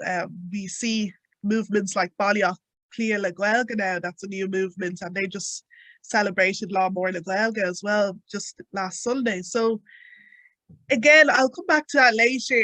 This whole idea, I suppose, of, you know, Irish only belongs to certain parts of the country, again, I think it does go back to that snobbiness a little bit, because it's almost saying that, you know, if you're from this part of the country, your Irish is not rich, it's not good enough, that kind of thing. So again, these are attitudes that we slowly need to change as well. And that's not to take away from the richness of the language. Of course, the richness of the language is found in particular parts of the country, but I suppose it's maybe a little bit regressive to suggest that that's the only kind of good Irish and that's it, and not opening up to other people. So are these new communities a mixture of native speakers and Nua Kaintori, or is it possible to tell, and does it even matter? I suppose no, it shouldn't matter really, because if you speak Irish well, you're an Irish speaker, you're a Guel, you're a Guelgor, Kaintor Guelga, whatever you'd like to use. And I suppose there's something I find sometimes within the Irish speaking community that, you know, we prefer an establishment or, you know, an Irish speaker that's native, that has been around longer and that's traditional, and, you know, that's fine. But I always found that very interesting, to be honest, because like even when I was in secondary school, people would used to make fun of the Bunscullina or the primary schools that were newer, and, you know, kind of making fun that, oh, they're not really as great as the ones that have been around for years. And again, this is not helpful, these kind of attitudes, because again, it's just suggesting that, you know, if you're a new Kaintor or, you know, new speaker, Nua Kaintor, that you're just not up to standards, that you're not on the same level and so on. So it's just, I think it's a very interesting thing. And I suppose we're all evolving really with the language. And for myself, you know, it's something that's been in my life since 3 years old. So am I really a Nua Kaintor if, you know, it's literally been in my life for that long? So I think it's really interesting the ways we kind of think about these things. And I don't think I even need to remind people as well that, you know, we live in a multicultural society. And I suppose, especially with our current Minister for Justice, Helen McEntee, the country is really kind of going towards interculturalism, I feel. And I think that's what will really benefit the country, because then we will integrate. We won't be separate and all doing our own thing. We'll be integrated, which I feel is really going to benefit the country, because then we'll kind of, I suppose, learn from each other, and then that invites all kinds of people to celebrate with one another, learn things from one another. And as time goes on as well, we will see Irish speakers from various backgrounds. I mean, I was having a conversation with someone even from Colour na Gaeilge on Sunday at Lá Mór La Gaeilge, and I was asked really, like, what can we do really to, I suppose, to make sure that people of all backgrounds feel like they can learn Irish and be invited to Irish. And again, I think, it's something that's going to take time. You know, it is happening slowly. Our Gaelscoileanna, the faces of our Gaelscoileanna are changing a little bit. You know, it's just becoming a little bit more diverse than it was even when I left school in 2014. You know, I saw a lot more people from Asian backgrounds in the school as well. So it is changing, and especially with Generation Z as well, or Z, I say Z or Z. Also, I think it's a generation really that will open more to, it's a generation that opens more to difference and loves inclusion. So with that, that's really going to help the Irish language, I feel, because I see all kinds of Irish speakers online from different ages, especially the young ones, and just the way they use the language is, it's really kind of, I suppose, seen as cool or hip or whatever you want to call it, and just very inclusive, really, to be honest. And, you know, again, I want to come into the negativity, I suppose, of the online activity. But before I get to that, you know, when you hear statements like, oh, Portuguese is spoken more widely in Ireland than Irish, again, this is not helpful because it's kind of fear mongering, and it's creating resentment and hopelessness amongst minorities. And this is the key thing here. As much as I don't like to say Irish is a minority language, we are a minority community. I'm a minority within a minority, and a couple of others as well. So kind of pitting minorities against each other like that is essentially kind of creating a little bit of hate. And if you're saying, oh, Portuguese is spoken more widely in Ireland than Irish, it's creating fear over multiculturalism. It's creating hopelessness about the Irish language, that will it survive, and that kind of ideas and things that, you know, it's just, again, it's not progressive. So we need to be really careful about the language we use, you know, around different minorities and so on. And are there negative aspects of online activity, you know, either in terms of the language or its speakers and community? You know, with Ireland changing or having changed, I suppose, that does come with, I suppose, a regression, those who might be opposed to this development.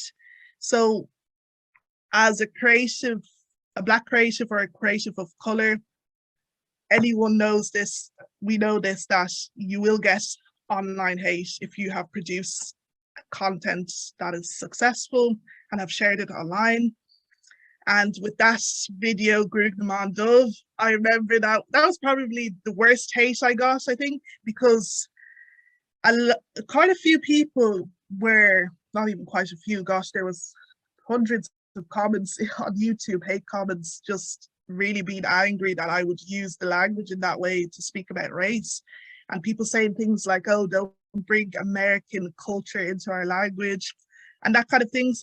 And I did mention earlier that these comments were in English and Irish. And I remember people were suggesting that maybe some of these people had used Google Translate to have some of these comments in Irish, but I'm sure people would have done that. But I could also tell that there were people who had good Irish as well, saying some things as well. So, you know, these things do happen. I suppose I'm used to it, or I'm not frightened by it. You know, it doesn't bother me, to be honest. You know, I've been receiving these kind of comments since 2017, I suppose, when my work maybe got a little bit more noticeable. And, you know, people saying things like, hi, I'm hijacking the Irish language, or saying things like, I think someone said, was it last week, on the Colour Le Guelga page of that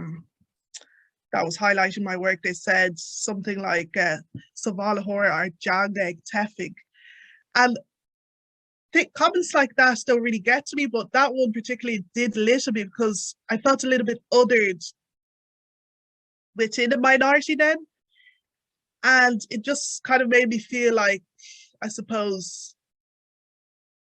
different, or, you know, I was made to feel different. I was made to feel like I shouldn't be in the language or that kind of thing. And anyway, this person was living in Australia as well. So I do often find sometimes some of these people do live abroad as well. So it's an interesting thing, but I know time is going, so I'll quickly move on. But I suppose we also need to be realistic as well as a community, that not everything is perfect. No community is perfect. So we do need to highlight some of the issues that we have and work on that as well, to make sure that the language survives. And I suppose keeping it in a certain way is not going to be helpful for the language, you know, even with the new term, daga, you know, there's a lot of healthy debate about that, but at the same time, I suppose there's some that were questioning the grammar of that.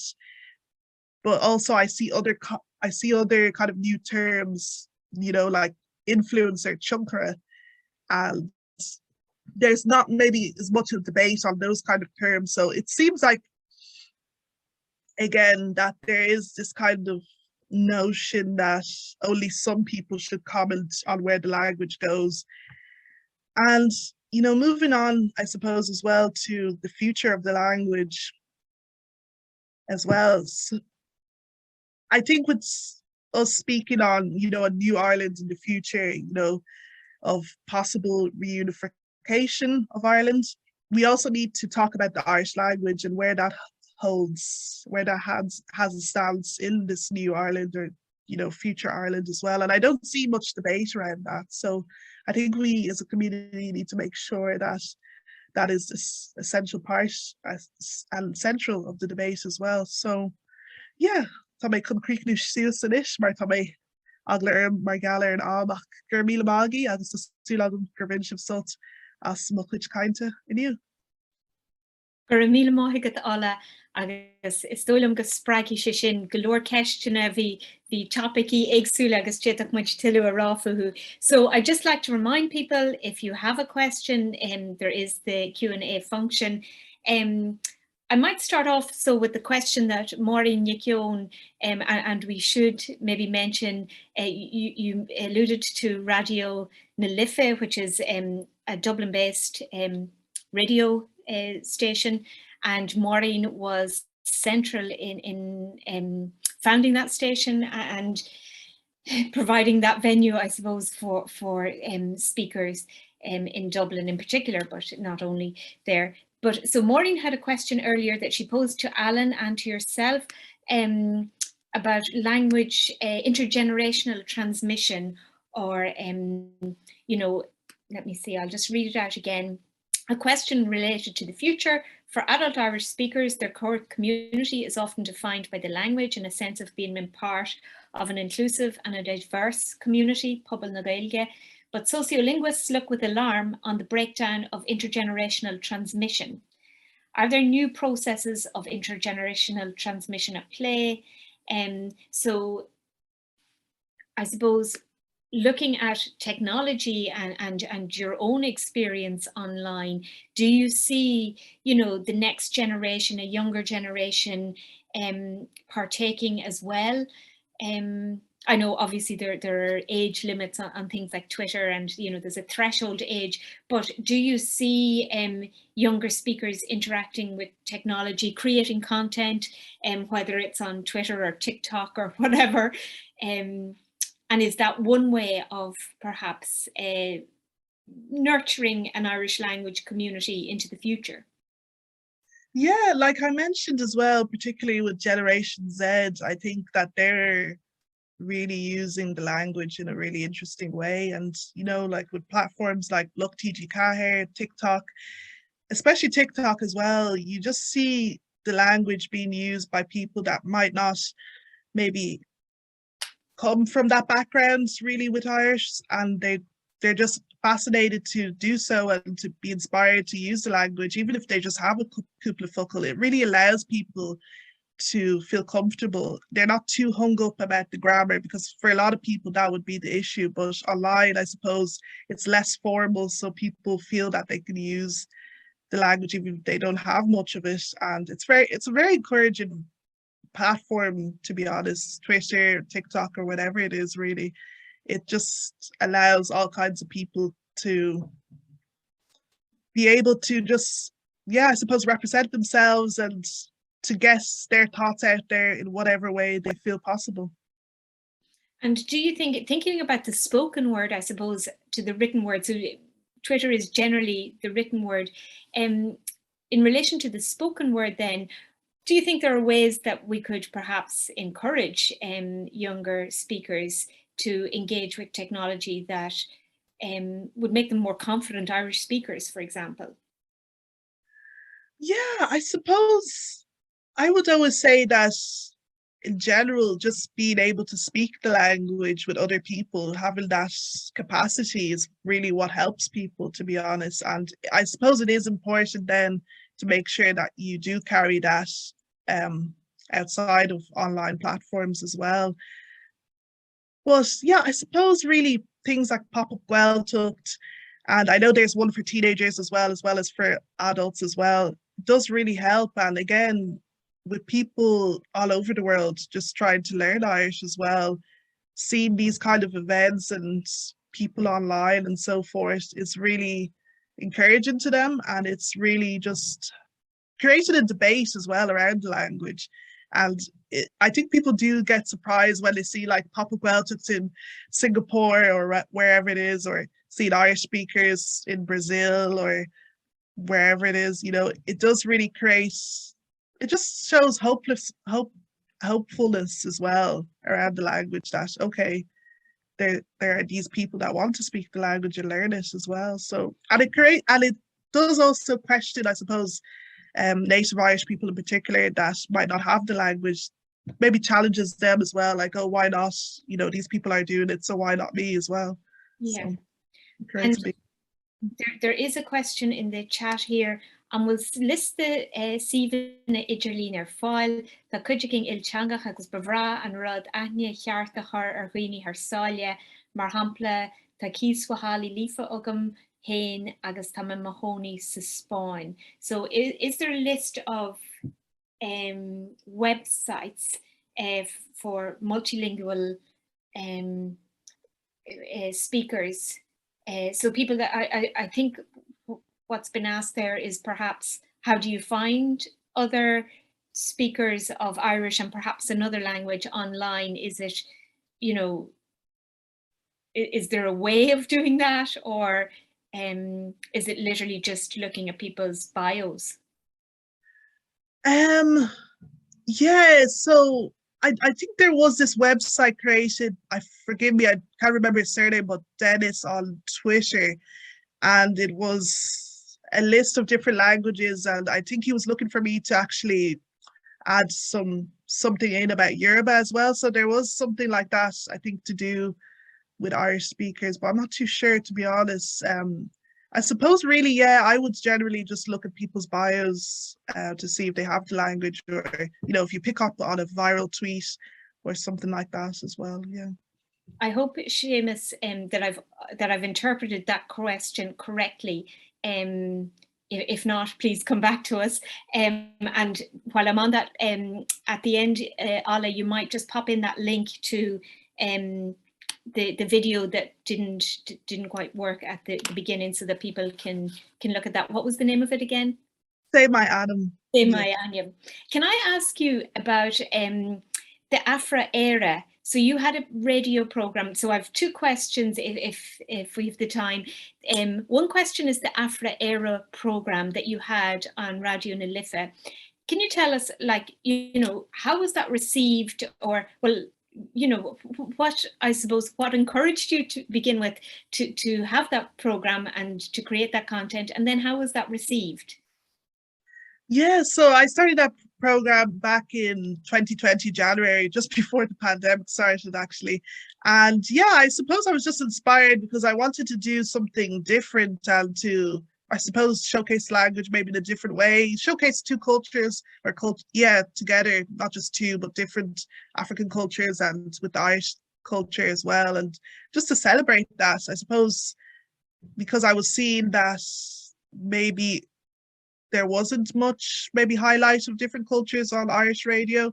I know there had been a show, Goctro, on Radio na Lifa, that's music from around the world. So, but I suppose for myself, being of African heritage, Nigerian heritage, I wanted to do something that showcases my identity as well.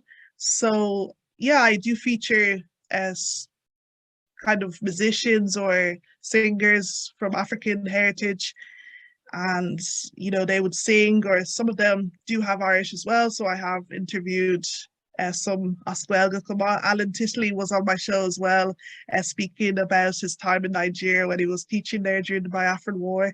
So yeah, I feature people that would have, you know, a connection to the continent of Africa in some way, that have Irish or are of Irish heritage themselves. So yeah, it's just a really great, I suppose, way to just mix different ideas together, really. And yeah, I suppose it's been receiving good feedback. I don't think I've ever received any negative feedback about it in any way. So yeah, it's really great and encouraging that people enjoy it as well.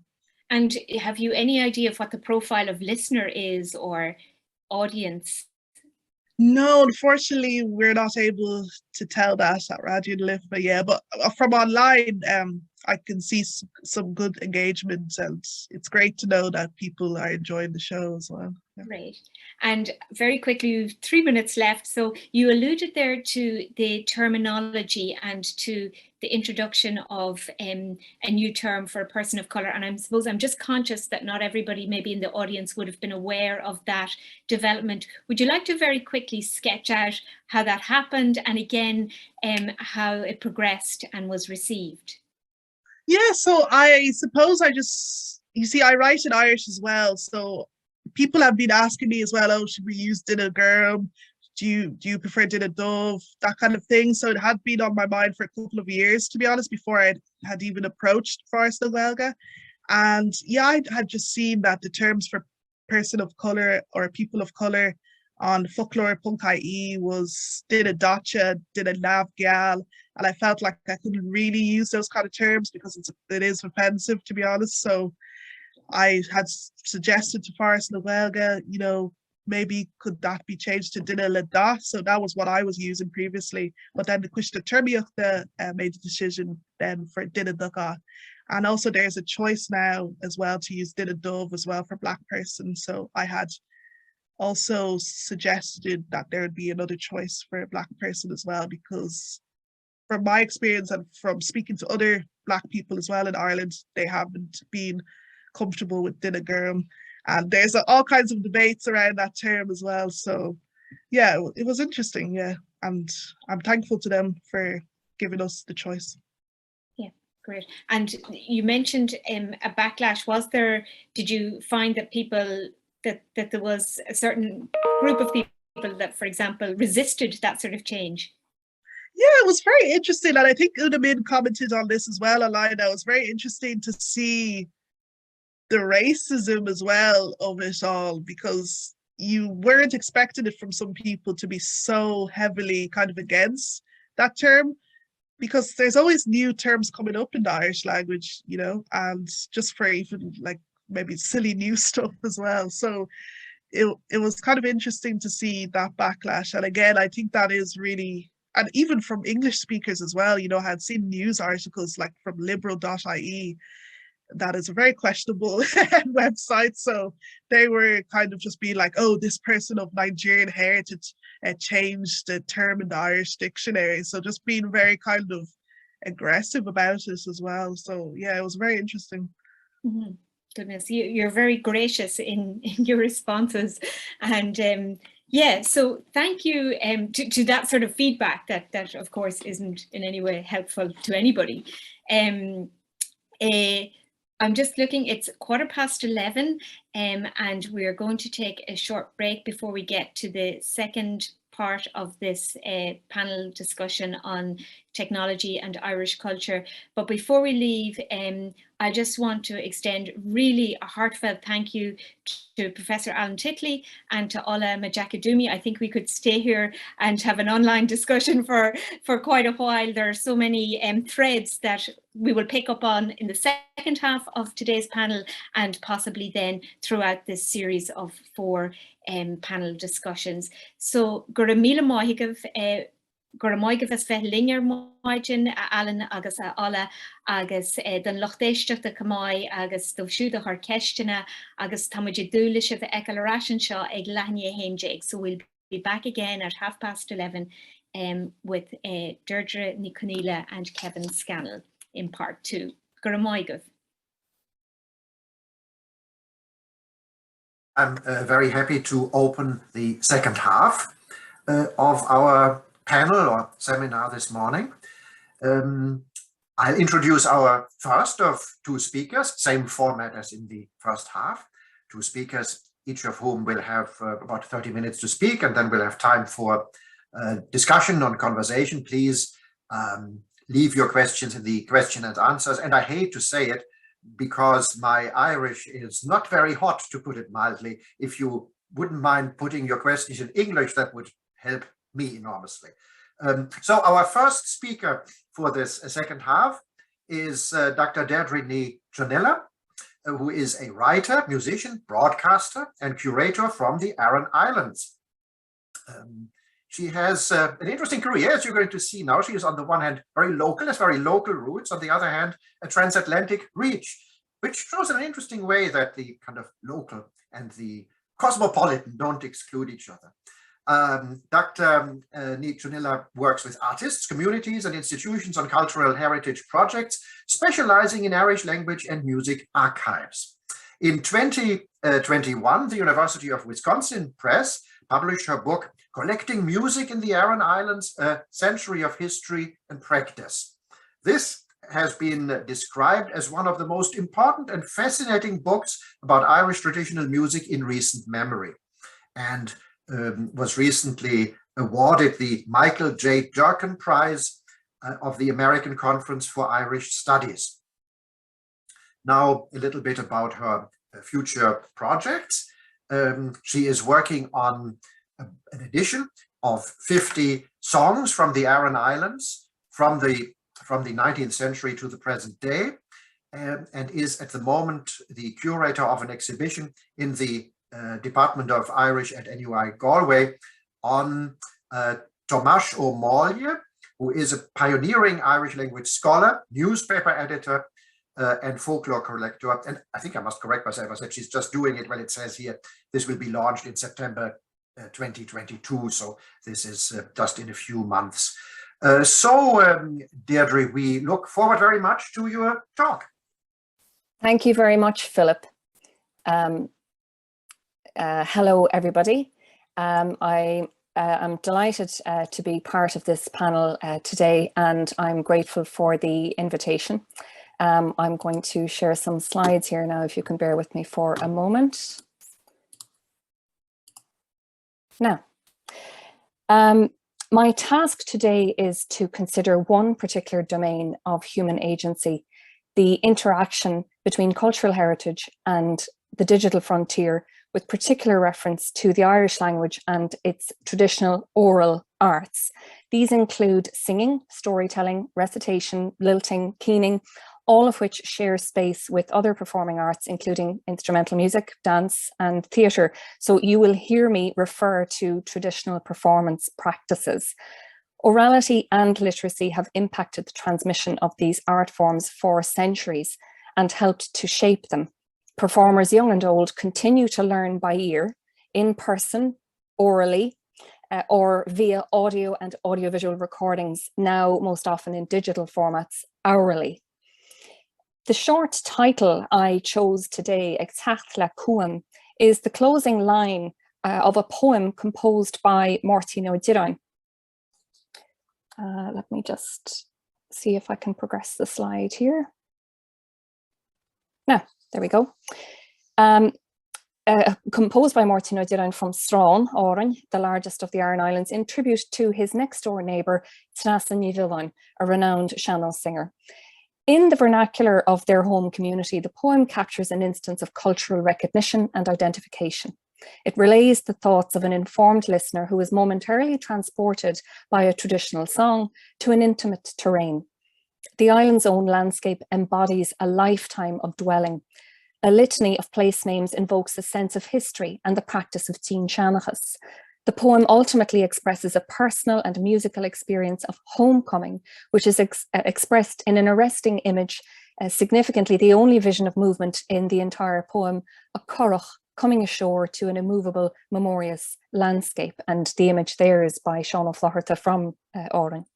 The poem thus attests to the faith of those who believe in the power of music, specifically traditional song, to merge and to integrate separate elements, and confirms the potential of music and cultural practices generally to enable the homecoming that many seek.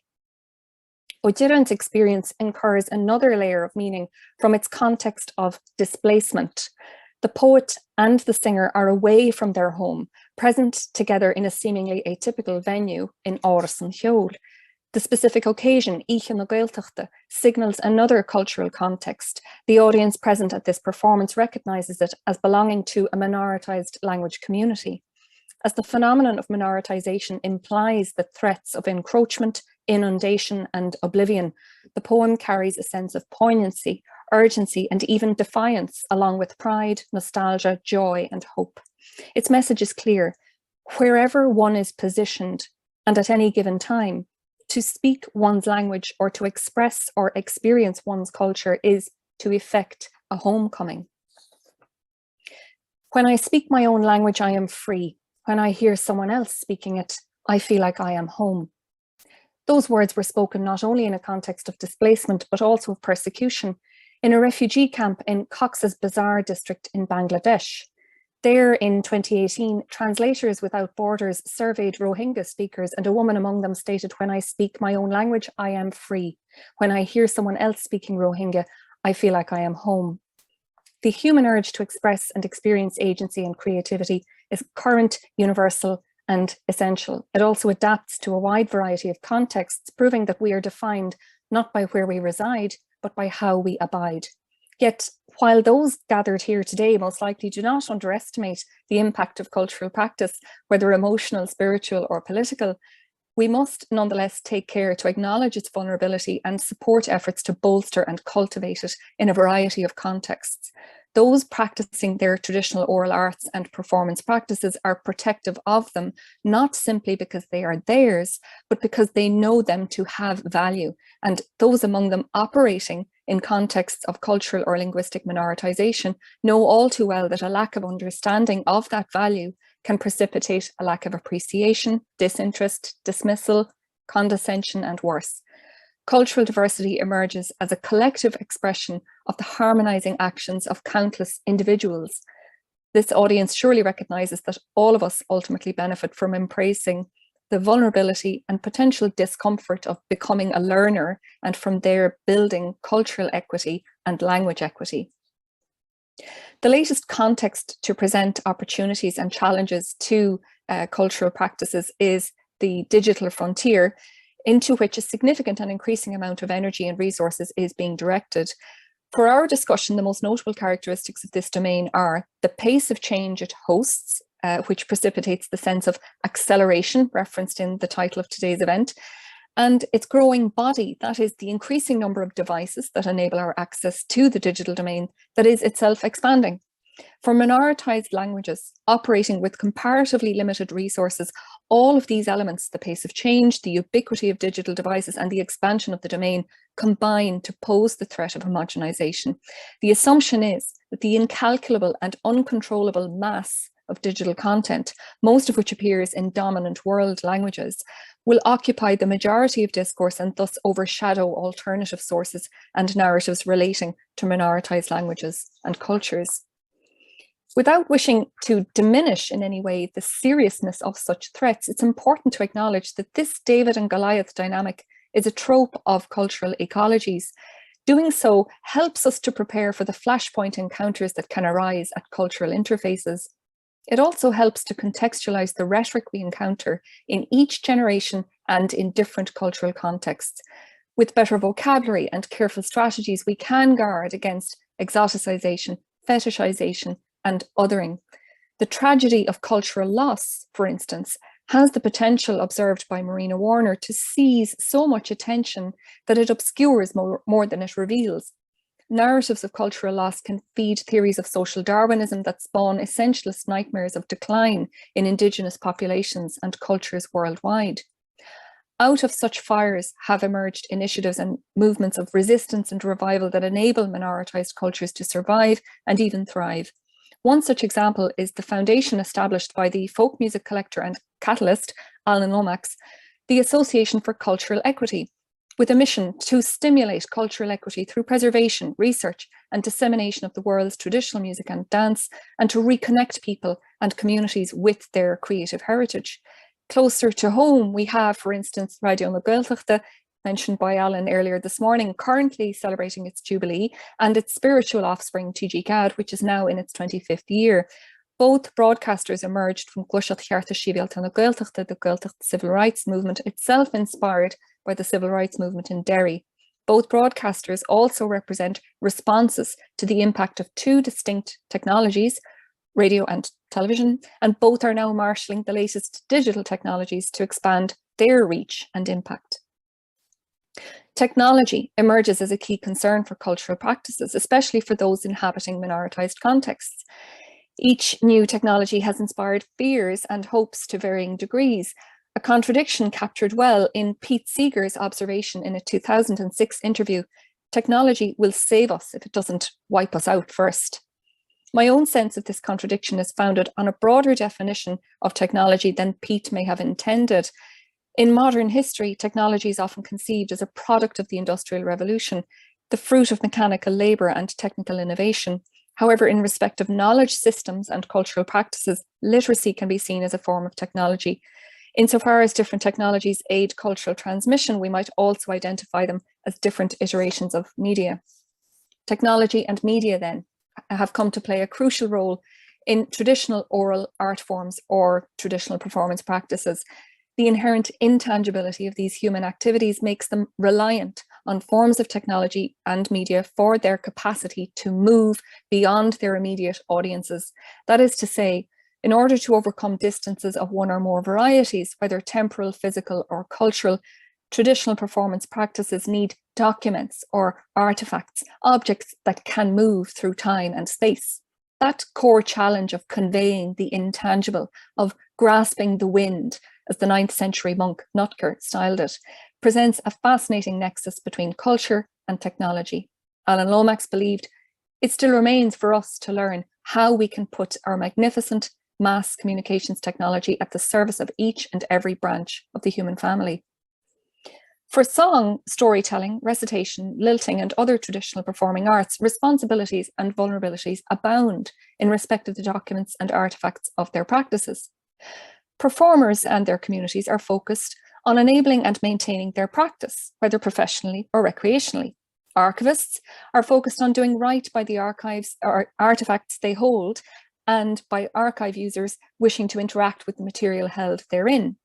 And consumers of traditional arts are focused on accessing the arts, hopefully legally and responsibly, and thus supporting the creators and the relevant institutions. All of these actors are moving within two distinct contexts. The first is the localized system of gifting that imbues many traditional arts practices. The second is the law of the land, which introduces concepts of property, rights, data management, etc. Most actors are working together to ensure activities adhere as best they can to the expectations of these two different contexts. For minoritized communities, the challenges are compounded. A lack of understanding, whether linguistic or cultural, can cause difficulties or even injury. Consider the significant yet contentious US federal laws providing for the return of certain Native American cultural items, the Native American Graves Protection and Repatriation Act of 1990 and the National Museum of the American Indian Act of 1989, the terms of which were amended in 1996 to include objects of cultural patrimony. Measures applied to physical objects can impact policies in respect of intangible objects, including those with digital iterations, such as audio or audiovisual recordings. Worldwide, we see systems continually adapting to address such sensitivities, and the pace of change in the digital domain placing pressure on systems design. For traditional performing arts practiced in and through the Irish language, some key trends bear highlighting. Many of these apply to other minoritized languages, of course.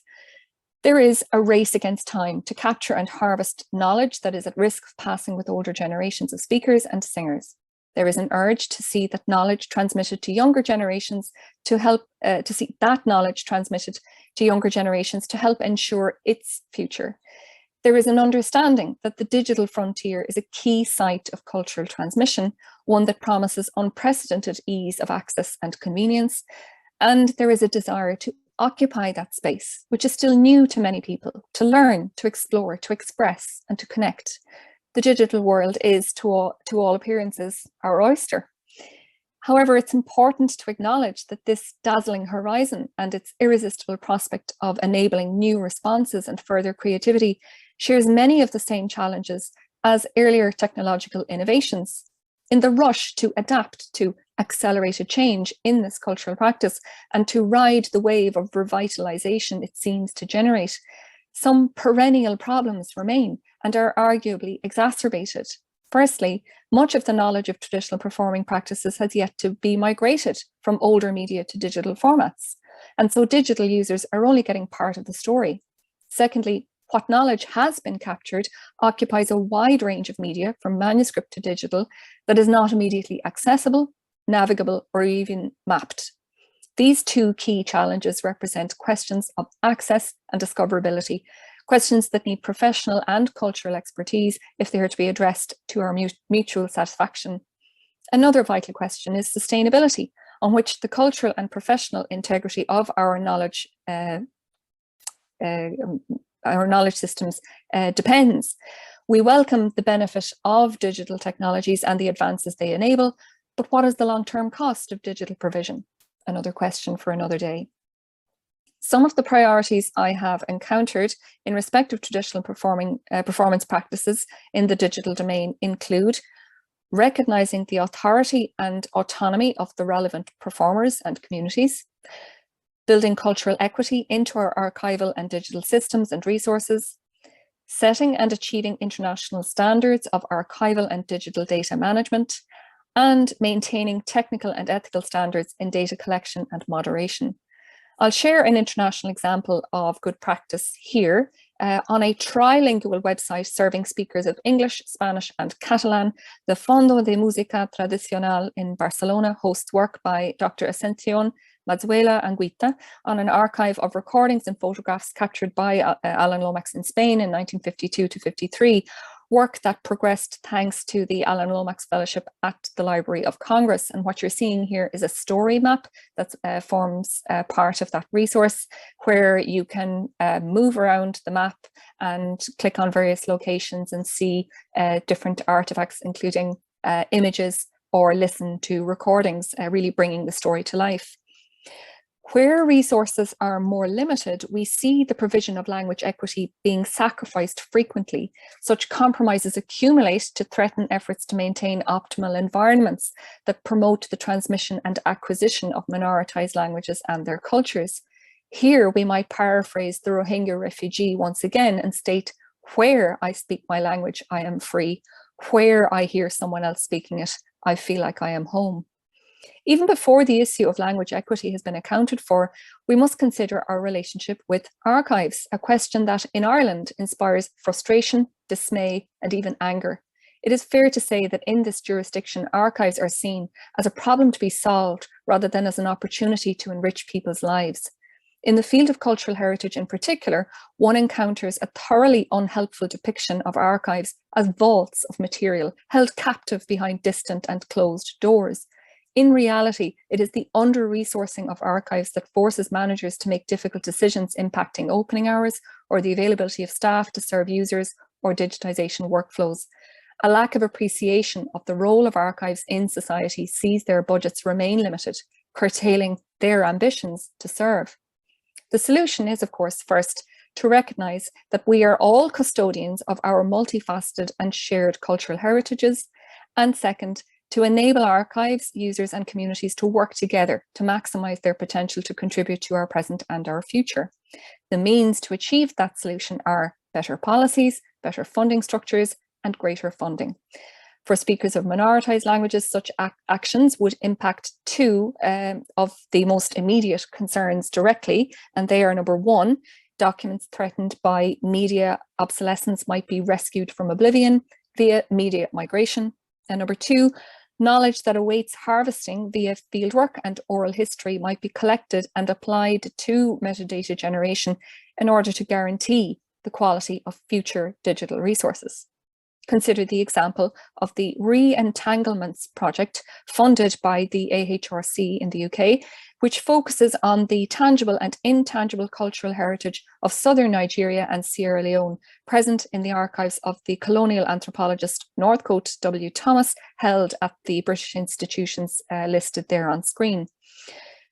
Project leaders are working with partners in the home or source communities to better contextualize cultural objects and so enrich the resources being developed around them. The primacy of orality in West African communities has foregrounded the intangibility and vulnerability of essential contextual information along with the cultural practices themselves, and emphasized the need to focus on effective data extraction via timely fieldwork and oral history efforts. The results of those efforts thus far are compelling. Though the contexts can be quite different, traditional oral arts and performance practices in the Irish language face similar challenges. We can and should continue to monitor developments internationally to ensure we are learning from others, we avail of the opportunities available to us, and we equip ourselves as best we can for the challenges that lie ahead. For the remainder of my short time today, I will highlight some opportunities for exploring and developing traditional oral arts archives for the Irish language. The first use case is a collection of manuscripts created in America among post-famine Irish immigrants in Philadelphia and northeastern Pennsylvania. They were transcribed by two men, the Reverend Daniel J. Murphy from Kilmactide, County Sligo, and J.J. Lyons from Glenamaddy in County Galway, both of whom would have been native Irish speakers when they were born and reared at home in Ireland. Produced over a 40-year period from 1884 to the mid-1920s, their manuscripts contain the lyrics of over 1,200 sean-nós songs transcribed from 450 singers, including more women than men. They did not transcribe the melodies because they lacked the musical literacy to do so. There's currently no evidence they availed of sound technology when it emerged in the same period. By that time, the Reverend Murphy was living in the poorer parts of Philadelphia. The Reverend Murphy manuscripts emerged from contexts of displacement and material dispossession, contexts that give any cultural practice a special impetus, as we saw at the beginning of my talk. Imagine yourself in rural Pennsylvania in the 1880s, in the company of the young seminarian Dan and his uncle, Father Thomas Marin, in a newly built 3-story parochial house in the mine patch of Audenried in Carbon County.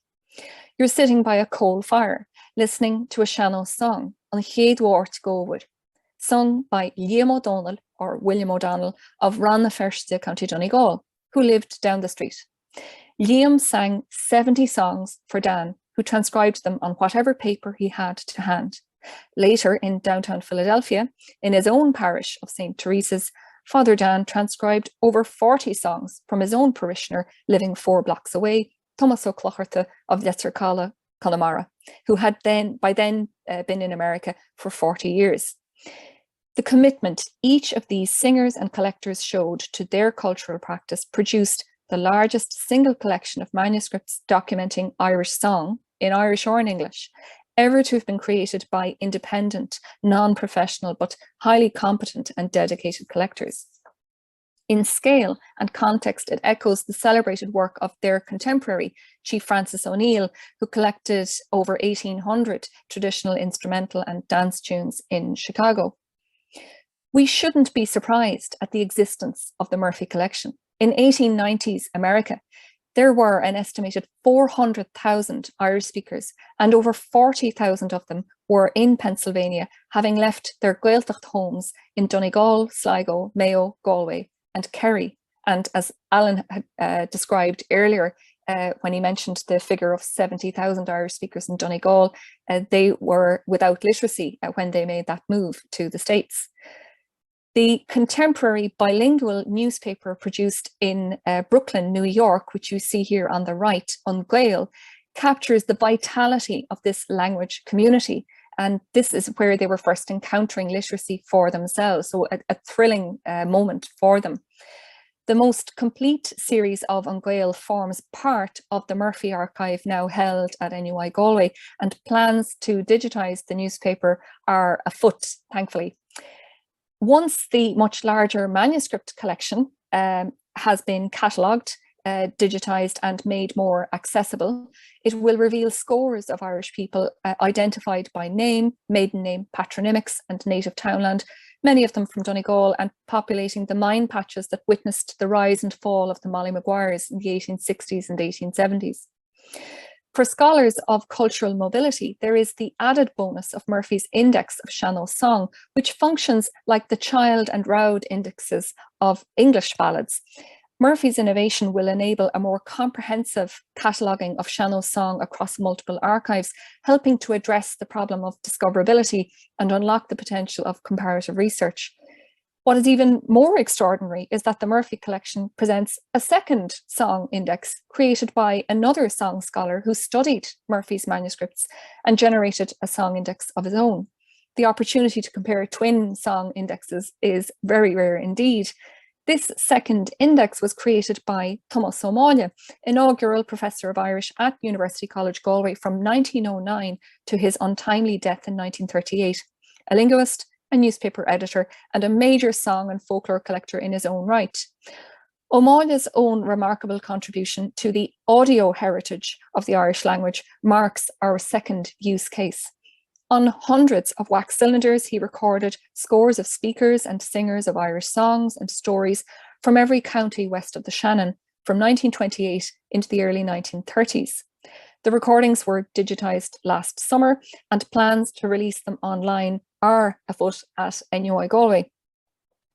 Their first repatriation event took place in Untitled last month, when 3 Sean-Ó singers revived songs from O'Malley's collection. They were Salag Michanoan, Mary Staunton and Sarah Gidelish. The event was recorded and broadcast by Radio na Gaeltachta last Monday morning and will soon be available via podcast. Such multimodal approaches to generating media access are here to stay, and engagement strategies for different collections need tailoring to ensure cultural equity is being enabled and fostered appropriately. To end my presentation, I will share a vision for the traditional oral culture, the oral cultural heritage of Ireland in 2030.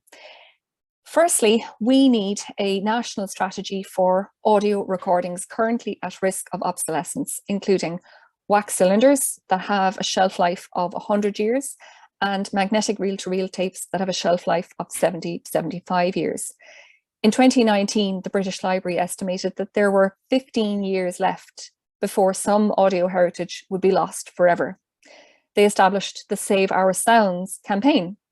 Ireland's audio heritage, held in archives south of this island's border, are still waiting to be rescued. And earlier, Riona mentioned the Heritage 2030 framework, which refers to an audiovisual action plan, but that action plan pertains to our contemporary television and film industry and not to archives at all. The word does not occur at all in those plans. So I'm sorry, Alan, but we need to add another plan to the shelf full of plans, and this one also needs to be implemented. I'll place it at the top of the list. Number 2, we have a national audio heritage strategy. It could also include a focused awareness campaign or campaigns enabling communities to develop strategies to work with vulnerable cultural heritage assets. The burden of custodianship is too great for grassroots volunteer efforts to sustain alone.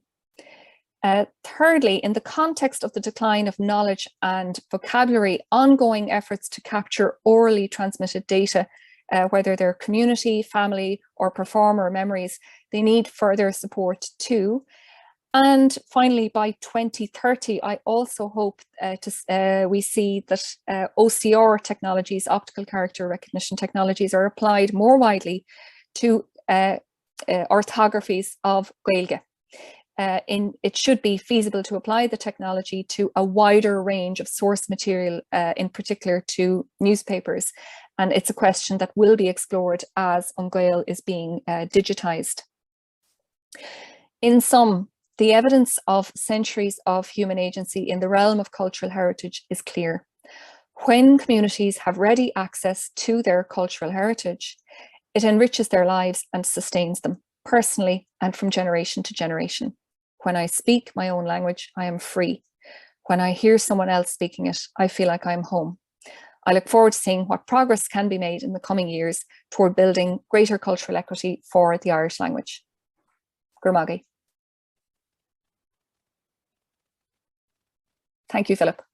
Well, Deirdre, many, many thanks for this talk. I'm hesitating not because of your talk, but because of the technology here. I hope that I'm, back and entitled to speak now, and that people can actually hear me.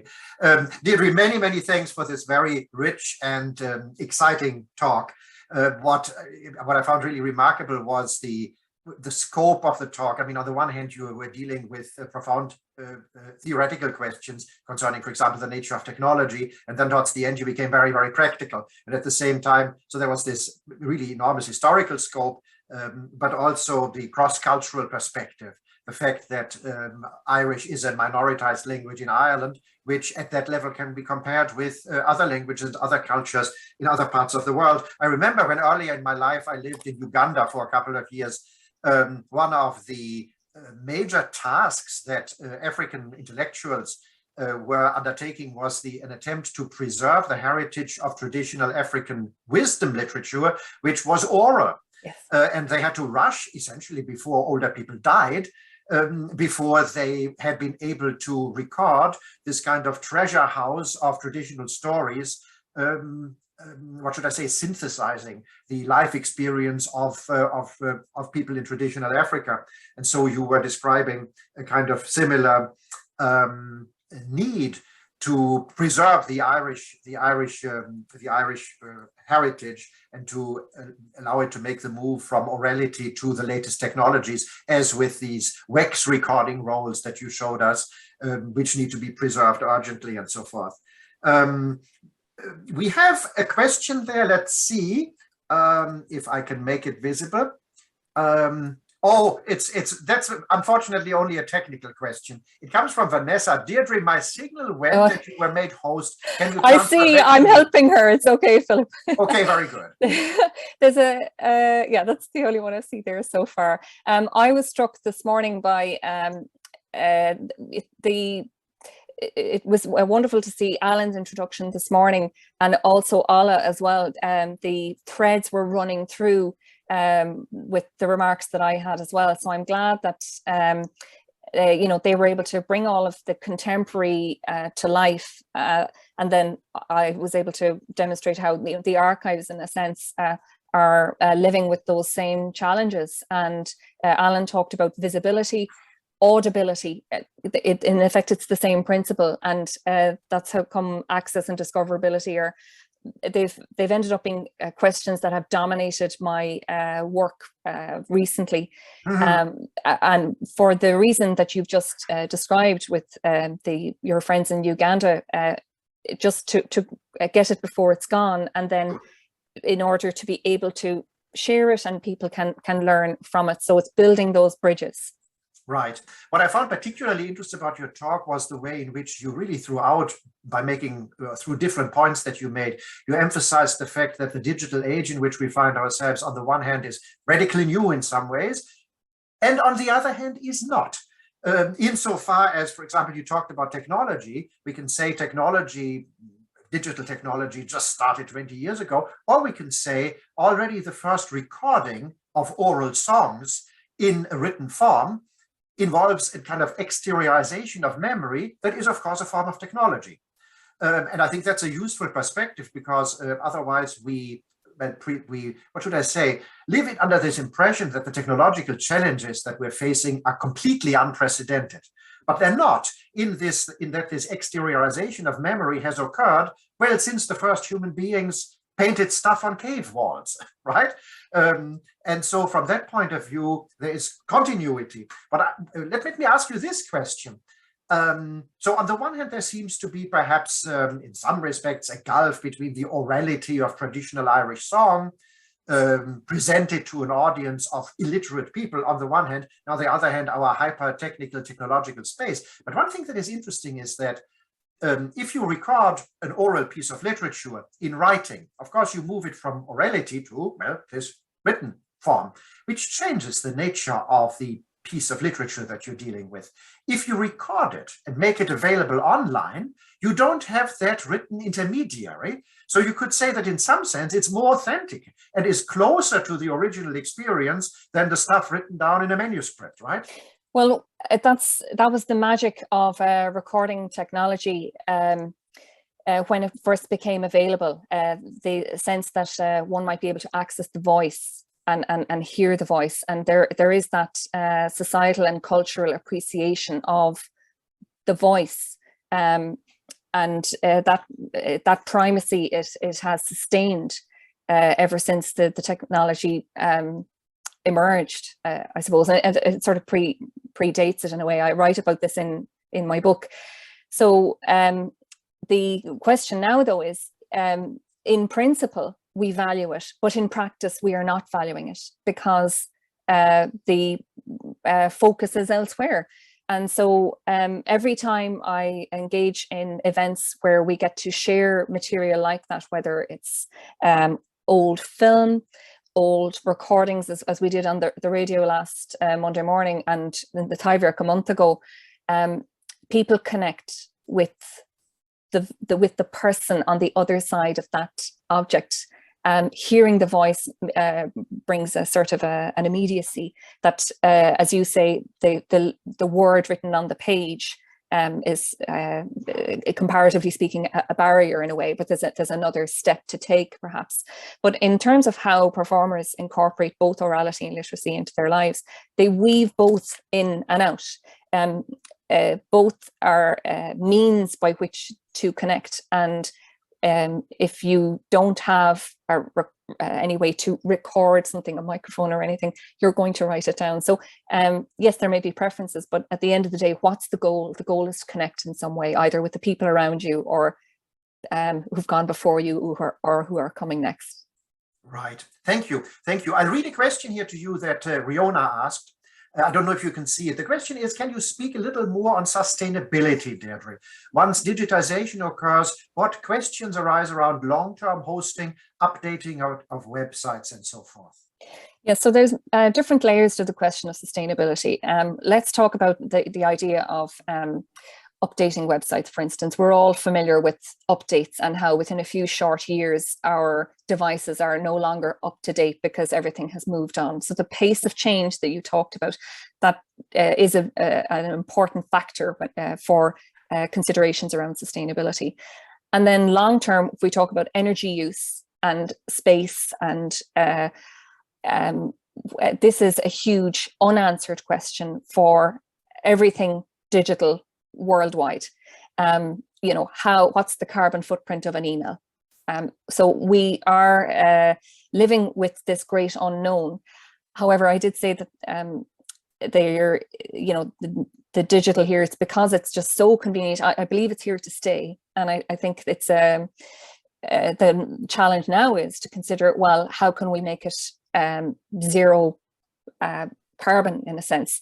And those are huge questions as well. But practically speaking, what's happening in institutions is that commitments, it's a bit like government, commitments are made for a number of years, perhaps for a budget.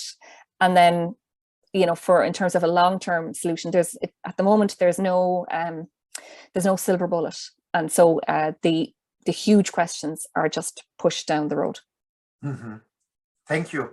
I don't think what we have here in front of us from Seamus is a question, it's more a remark. I'll read it to everyone. Hi, Deirdre, it's great to hear the connections between Ireland and Africa again and again in these discussions. I am reminded of spools of magnetic wire recordings of valuable Nigerian oral materials recorded in Nigeria in 1903, but rediscovered in Berlin archived some years back. Yeah, that's possibly the Berlin Phonogram Archive. There was also a similar organization in Vienna, and they were leaders leaders for audio archives in the world. So a very rich heritage there. I also know of a collection of recordings made by an Aran Islander who was living out in Nigeria, and those recordings are in a shed or a warehouse somewhere out in Nigeria, and they weren't sure what had happened. He wrote to a friend of his who'd said he thought, well, maybe the ants have got them by now. So but we don't have to go that far. Everybody's attic and house has material there that is approaching its obsolescence. Sure. Here's another question. In terms of strategy, which is more urgent? Migration of at-risk materials or contemporary cultural salvage? Are there different cost and resource issues? I see a way of maybe integrating those two tasks or focuses maybe, because for instance, the event we had in the Tyvek the other day incorporated recently digitized wax cylinder recordings with contemporary performance. And there is an appetite among artists and communities to engage with their own materials. I mean, I don't know, a couple of weeks ago, I went to a talk in Dui where people were engaging with their own history and coming and sharing their responses to the material that was being shown. And for archivists, that's where the collaboration that I talked about is so valuable, because you're in a sense, I'm like a navigator helping people to find their way and build these bridges. So we need both, obviously, Maureen, and in a sense, maybe in terms of the migration question, to be honest, in the Irish context, maybe our task isn't as large as what they were facing in the UK, and maybe the scale is what prompted action across the water. Here, there are a handful of archives that are working hard to help this material to sustain, and quieter efforts to achieve digitization plans and goals are ongoing all of the time. But as I say, I'm aware of materials that maybe are not held in archives that are held elsewhere. For instance, my late aunt was the first islander in Oran to own a tape recorder. And so her collection, we were able to work with it. Now, in time, that collection will need professional migration to retain it. So it is one of those that is on the endangered list. So we have an endangered list for animals, and for biodiversity, that's all very important. And for cultural diversity, the focus is on the contemporary, and that's valid. And we also need to remember not to leave stuff behind. Right, right.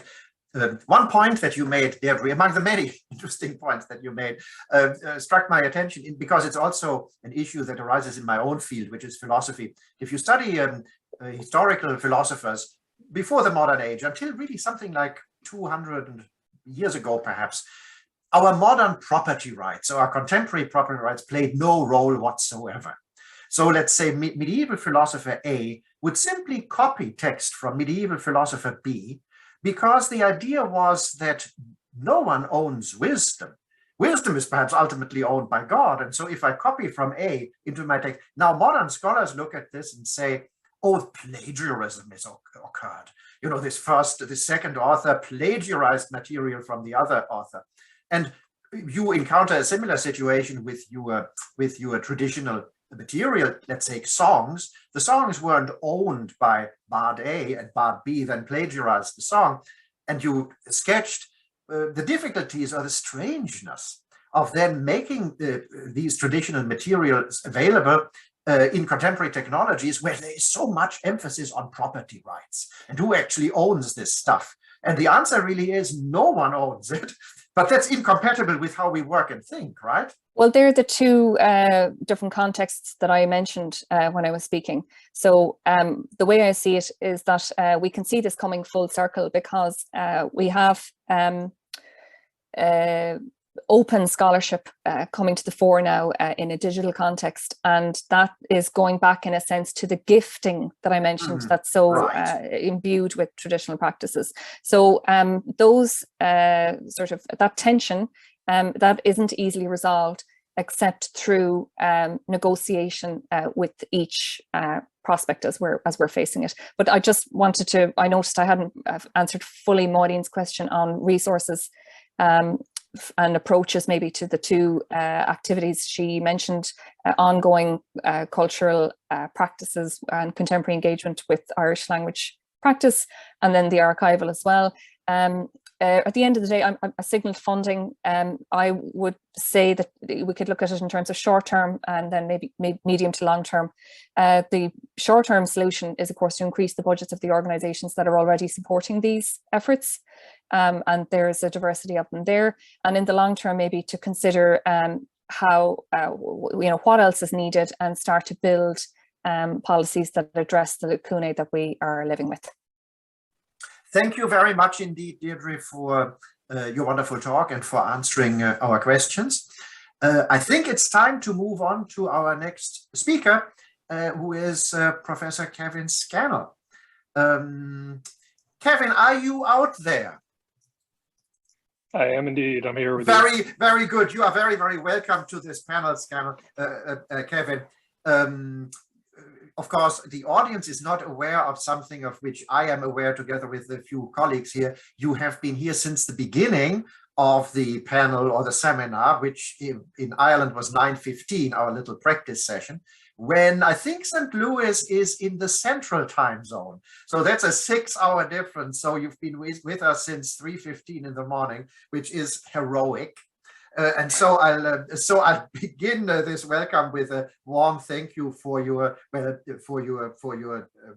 commitment of time, but not just any ordinary time, commitment of even your nighttime and your sleep to your participation in our seminar here in Ireland, but also in the digital space. So Kevin, let me introduce you, and then we look forward to your presentation, and we'll do what we've done with the other speakers. Then we'll have a session of questions and answers and conversation. So Professor Kevin Scannell joins us from St. Louis University in Missouri in the United States, and we already talked about time difference and such. He is a professor of mathematics and computer science at SLU, as the people out there say. His main interest is the development of technology that helps speakers of indigenous and minoritized languages use their language online, with a particular focus on Irish and other Celtic languages. He has, Professor Scannell has well, I would say almost unending list of presentations and publications, from which I'll only cite a couple in order to give the audience a taste of the kind of work that you do. I see here a chapter contribute to a volume, a chapter under the title Managing Data from Social Media, the Indigenous Tweets Project. Or here's a paper that you gave, Kevin, Computational Models for Predicting Celtic Mutations. Or here's another guest lecture, Language from Below, Grassroots Efforts to Develop Language Technology for Minoritized Languages.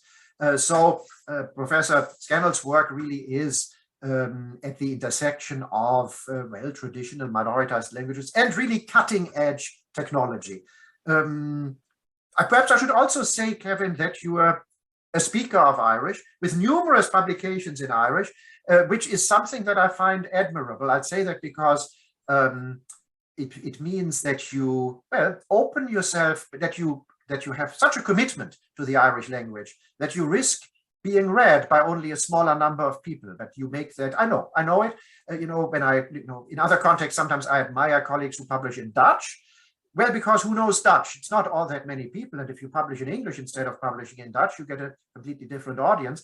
But some colleagues, that are very committed to promoting that smaller language, the Dutch or the Irish or whatever the language may be. And you belong in that category, Kevin. You're very, very welcome. And we look forward to your talk. Philip. I really appreciate that introduction, especially the comment at the end about publishing in Irish, which really touches on sort of the use of the Irish language, and including in, say, social media and these areas that I'm very interested in. Because people who use the language online are making that same choice to kind of limit your audience in a sense, and limit the number of likes and favorites that you get in social media to communicate with this very much smaller community. I'd also like to thank the earlier speakers, Alan, Ola, and Deirdre, for really interesting presentations. I'm sort of struck with imposter syndrome now, so I'll do my best and hopefully share some interesting ideas around artificial intelligence and the Irish language. So I did prepare some slides which I will try and share.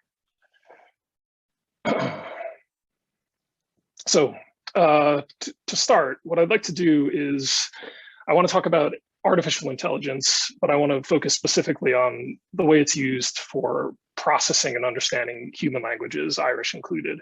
But more broadly, when we talk about AI or artificial intelligence, we're talking about computer systems that perform tasks that are normally associated with human intelligence. So this includes much more than just language. It includes things like famously driving cars, or analyzing X-rays, or even playing games like chess or Go. These are all, in fact, these three things are all areas in which computers exceed human performance, generally speaking. One area in which computers do not exceed human performance, I think we all know, is in dealing with human language. Now, in my view, and the view of a lot of people who work in this area, language is, in a sense, the quintessential expression of human intelligence. And that's not even really just an opinion. This goes back to the early work of Alan Turing on AI, and in fact was his formulation of the definition of artificial intelligence. It was formulated in terms of the ability of a computer to handle human language at a human-like level, right? So if a computer can trick a human into thinking that it is human through conversation, that was his definition of intelligence. So it's just, whether you agree with that definition or not, it is interesting that things were formulated in terms of the ability to handle language. The kinds of things that people work on in this area, in kind of my area of research, are famously machine translation, so Google Translate and friends, speech recognition, and sometimes tools for computers understanding speech are paired with software for answering questions. So I'm thinking about kind of what are sometimes called conversational agents, like Siri and Alexa, where you can ask a question and get some information back, but you do it through the means of the spoken language. An area which has really exploded in the last 5 to 10 years is something we call text generation.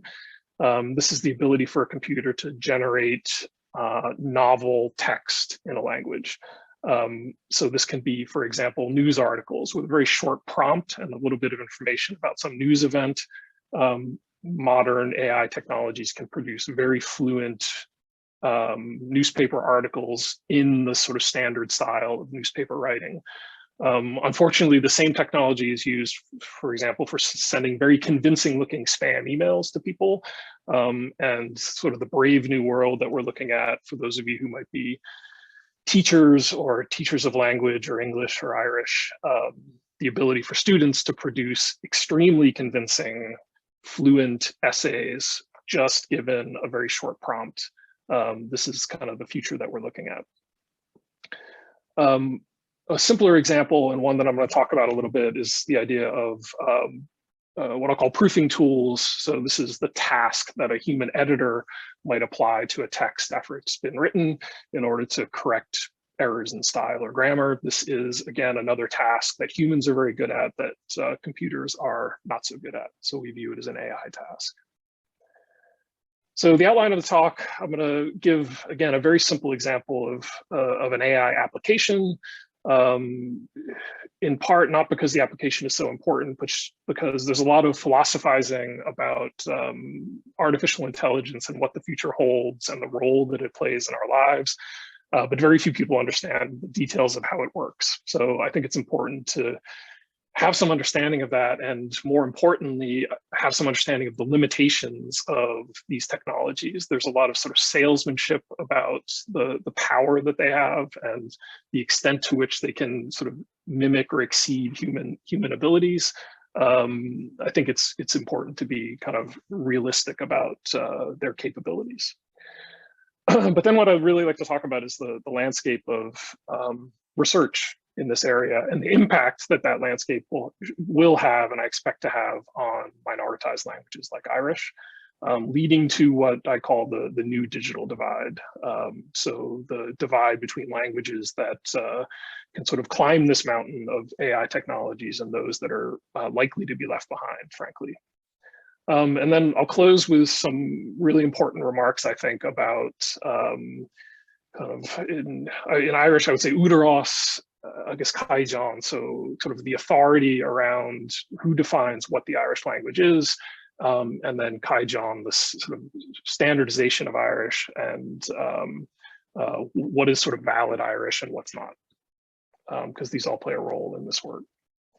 So to start with the simple example, and I apologize for anyone who's heard me talk about these things, I kind of have obsessive personality and I've worked on the same problems for 20, 25 years now, and this is one of my favorites. So I want to talk about mutations very, very briefly. So for those of you who are Irish speakers, you know, we have these mutations, which are just small changes that occur at the beginning of a word, given the grammatical context. So the word ban is in the dictionary, meaning a woman, but if I say the woman, of course, it's an ban. Fine, so this is something that happens in the language. One of the things that I've done, and this goes way back, is I wrote a computer program that will check that these mutations are used correctly in your text. It's a program I first started when I was an Irish learner, so going back 20 something years, and I used it really. I wrote it really kind of for my own purposes to sort of give me some confidence in using the language as I was typing it online and so on. And it remains probably my most popular piece of software, just in terms of the hundreds of people that use it, I presume, for checking their essays and so on, or schoolwork that hit my website for it. In any case, so I view this as an AI application. It's an AI application because the sort of correct usage of mutations is a non-trivial task. Fluent Irish speakers be very good at it, but everybody makes mistakes. This is something that even a very good editor in Irish might miss an error in mutations. So at the end of the day, it's not a very particularly important problem, but I like it because it's simple and the techniques for solving the problem are the same as the techniques for solving these much more ambitious AI problems like machine translation and speech recognition and so on. So the interesting part is that I've in fact written this computer program that checks mutations. I've written it twice, and I've written it twice completely from scratch in my life. And what I want to do is I want to explain each of those versions very briefly. So the first version, again, goes back to my early days and kind of grappling with the language as a learner. And you see this first version was produced really over a stretch of 3 or 4 years. And the process of developing the software involved me engaging very deeply with the books you see here on my shelf. So this includes engaging with the lexicon as encoded in these 2 very big dictionaries at the bottom, as well as numerous grammar books which spell out dozens or hundreds of rules for things like mutations and other bits of Irish grammar. Essentially, the process was me engaging and reading and learning these rules and then encoding them in computer readable form in a way that the computer could understand them and interpret them and apply them. Fine, that version worked quite well, and there are versions of it that are still being used to this day. Version number 2 sort of was an idea that I had now going back 3 or 4 years that I really put into practice late in 2019. And you'll see the sort of version 1 was developed over 4 years. Version 2 was developed over 2 days. And what I've presented here, and I feel like I now disseminate a lot of my research on Twitter as much as anywhere else, is a tweet that I put out right around the time that I was developing this. And of course, I'll let you read it in Irish for a second, but then I'll translate. This is what I'm describing here in this tweet is the metaphor that I'm following with this mode of development. And what it's saying is you're supposed to imagine that you don't know any Irish at all. And I explain to you that there is this idea of a mutation. And I just say, look at the idea of a shevu or a lenition. And I tell you all that means is that occasionally we insert an H as the second letter of a word. Sometimes we do, sometimes we don't. And then what I do is I hand you 1,000 books written in Irish, which again, you don't understand because you don't speak the language at all, but you can flip through these books and they're just symbols on a page to you. And what I say is study these 1,000 books and look at where H's are inserted and when they're not. Can you figure out all of the rules for when to do this? And I could test you, for example, by giving you a new text, and your job is to then tell me which H's are correct and which aren't. This hopefully sounds impossible, or if you could do it, it would take you a lifetime or more to figure this out. And again, the thing to emphasize is you're not given a dictionary, you're not given any grammar books, you're not given any resources at all for learning the language. You have to learn everything just from these raw books. It turns out that this actually works. And even if a human being couldn't do it, I can teach my computer to do it. And this is the sort of remarkable fact. So how does it work? Well, it uses a technology that we call a neural network. And I'm not going to get into the details. I usually describe this as a statistical framework. So it's a framework that the computer can use for detecting and learning statistical patterns in data. And that data can include just plain text. So it's very well suited to this problem. I can provide a large collection of text. So I said 50 million words. This might be 1,000 or more books.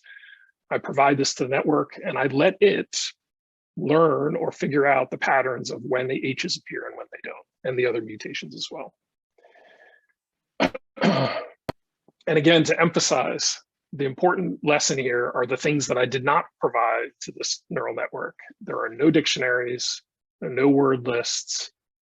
The program does not understand what a noun or a verb or an adjective is. It doesn't even understand that those categories exist. If it does a good job at this, it has to figure out from scratch that these concepts exist and then which words are which. It certainly doesn't understand anything about masculine or feminine nouns, and certainly not anything about the sort of conventions of Irish spelling which impact this mutation system. So things like broad versus slender consonants and dentals and so on and so forth. So it is truly, to me, even as the person who developed this, something of a miracle that that this approach can actually work. So why do we prefer this approach to the first approach? Well, the obvious reason that it took 2 days of work versus 4 years of really hard, backbreaking work. Maybe the most important and sort of breathtaking thing is that the second approach doesn't require any knowledge of Irish at all.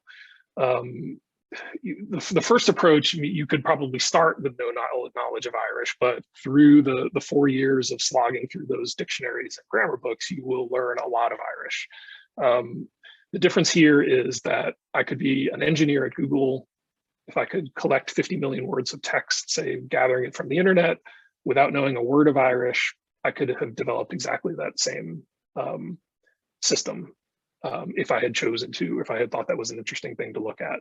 And in fact, if you look at Google Translate and various other AI applications that involve Irish, almost always, in fact, virtually in every case, these are developed by engineers that have no understanding or knowledge of Irish. Another interesting point, I put a question mark here because it's not clear to everyone that this is an advantage of version 2 over version 1, but I'll just sort of state it. The difference here is that the second system is learning entirely from those 50 million words of Irish, which is to say that any sort of rules that the system learns or behavior of these mutations is reflecting exactly, nothing more, nothing less than the way that those the speakers who created those texts use the mutations. So if nobody follows rule X from the official standard of Irish, then the system that we train on those 50 million words will not follow that either. You can view this as an advantage. It's sort of descriptive versus prescriptive Irish. or you might view that as a disadvantage. And this ties into the question that I want to bring back later, which is, whose Irish am I using to train these systems? And then the takeaway message here, and setting everything else aside, is that the second approach, despite being developed so much more quickly and with very little work, works much better than the first one. And I don't know if that's sort of easy or hard to believe. For example, it can do things like it can correctly predict mutations with words that it's never seen before. So I like the example of Shnidog. This is a word that I just made up, but to an Irish speaker, it looks feminine, like a feminine noun. And if I said the big Shnidog, I would want to say war, because it looks feminine. This approach works just as well with older versions of Irish. So I can train it with 50 million words of Irish and then apply it to, pre-standard Irish text, and it works just as well. And then maybe the most important and subtle thing is that this new version is able to predict the right answer, even in cases that cannot possibly be encoded with rules at all. Cases where the mutations are determined by some subtle contextual clues, maybe the dialect of the speaker, which you can only detect by some stylistic thing in the language that they're using, in order to predict whether that speaker would use a mutation in that context. So it's really remarkable what's possible with this approach. So I want to talk a little bit about the landscape of AI. Research in this area is really dominated by industry and not academia. And this is a sea change over the last 10 years, really. So the best research, frankly, is coming out of places like Google and Apple and Microsoft and so on. The disturbing thing is, and the consequence of this really, is that almost all of the research is focused on English. And to me, what's shocking as an academic is that it's implicitly focused on English. So if you read the papers on this subject, advances in language technology, the papers are all about English, but they don't even mention that it's about English, right? It's as if a linguist were presenting work studying languages in general, but all of the examples were from English. And then these papers present this as advances in the artificial intelligence's ability to process human language, when in fact it's an advance in the ability of computers to process the English language. And of course, I probably don't need to remind you that English is a really exceptional language in many ways. It's got very simple morphology. It is simpler in a number of ways than the generic language of the world. And that impacts the techniques that are going to work best for English. They don't always transfer over to other languages like Irish. The other reason that the sort of focus on English has been destructive is the fact that AI approaches are driven by data. So 50 million words might sound like a lot, so thousands of books maybe, but in fact it pales in comparison with the amount of data that people are using for other languages.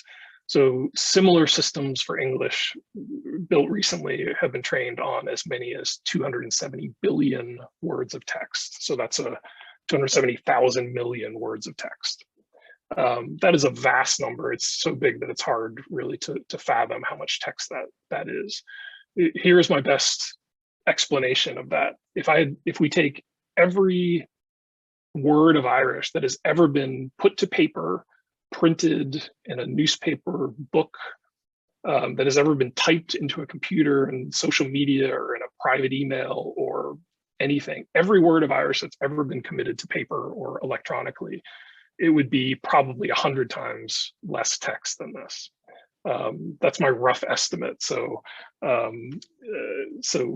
this is truly a vast number. And what that means is that it's impossible for these approaches that work well for Irish to ever work well for English. We will never have 270 billion words of Irish text. So, well, this has consequences. This means we have to look at new approaches that don't require this much training data. And we have to find ways to bridge what I call the new digital divide. And the concern here is that as research is driven by work on English, that only the languages that are able to sort of climb this mountain, this huge mountain of data, are going to be the ones that sort of make it to sort of AI-driven technologies. I have particular concerns about speech technology, because I think a lot of our mediation or interactions with computers is going to be mediated through speech interfaces, say 10 years from now or 15 years from now. It's a huge challenge to assemble the data that you need. Fortunately, in Ireland, we have this tremendous work being done at Trinity College on speech technologies. Irish looks like we will be able to ascend that mountain, but I think it's going to be something like 100 languages out of the 7,000 in the world that will be able to do so. A few words about data curation. So we have this sort of quip in machine learning. We talk about garbage in and garbage out. So if the data that you're using to train your systems is bad, then the performance of the system will be bad. Now, of course, I took tremendous care in selecting these 50 million words of Irish. But, well, not all systems not everyone takes such care. So a lot of the systems that are built for English and other languages just use any old text that you can find by crawling the web. And in fact, when Google develops things like Google Translate and other technologies that involve Irish, they do exactly this. So not very well curated data that they've collected from the web. And the problem is that I've looked at some of these standardized data sets. As much as 10% of the text that they're using for training these systems is in fact just Google translated Irish. So sort of whatever websites that have been automatically translated, usually badly, into Irish, and then that data is fed back in. So there's a feedback loop, which is potentially very destructive on the performance of these systems. And then there's questions about text produced by language learners, right? I think most of the people who are writing Irish online are second language speakers, and there's questions about what level of Irish do you want for text that you include in your training data. And I want to talk a little bit about this because I think it's one of the things that keeps me up at night, to be honest. So these are the questions about kind of language authority and language standards. So again, the point is, in building the system for mutations, I selected 50 million words of Irish, and it comes from various sources, news sites and some Twitter data and Facebook posts and various things that I can get online, but also scanned books and really high quality material, literature, sometimes government documents. You want some sort of variety in the kinds of text that you use. But with every choice that I make and that anybody makes with this training data, you're making value judgments about what Irish is good enough to be included in this data. Now I make every effort that I can to be sort of balanced in terms of the dialects that are represented in the training data, the gender of the speakers, sort of Gaeltacht versus non-Gaeltacht speakers, and so on and so forth. I try and be balanced, just be representative of the language as a whole, whatever that means. But at the same time, I have huge qualms about being the arbiter of deciding what goes in, because the systems that I'm training, and again, a mutation prediction system isn't the end of the world, but it's the same story with Google Translate and all of these other tools. Somebody is making choices about what training data is used, and those choices define what Irish is from the perspective of these AI systems. And I shouldn't be making those choices, to be honest.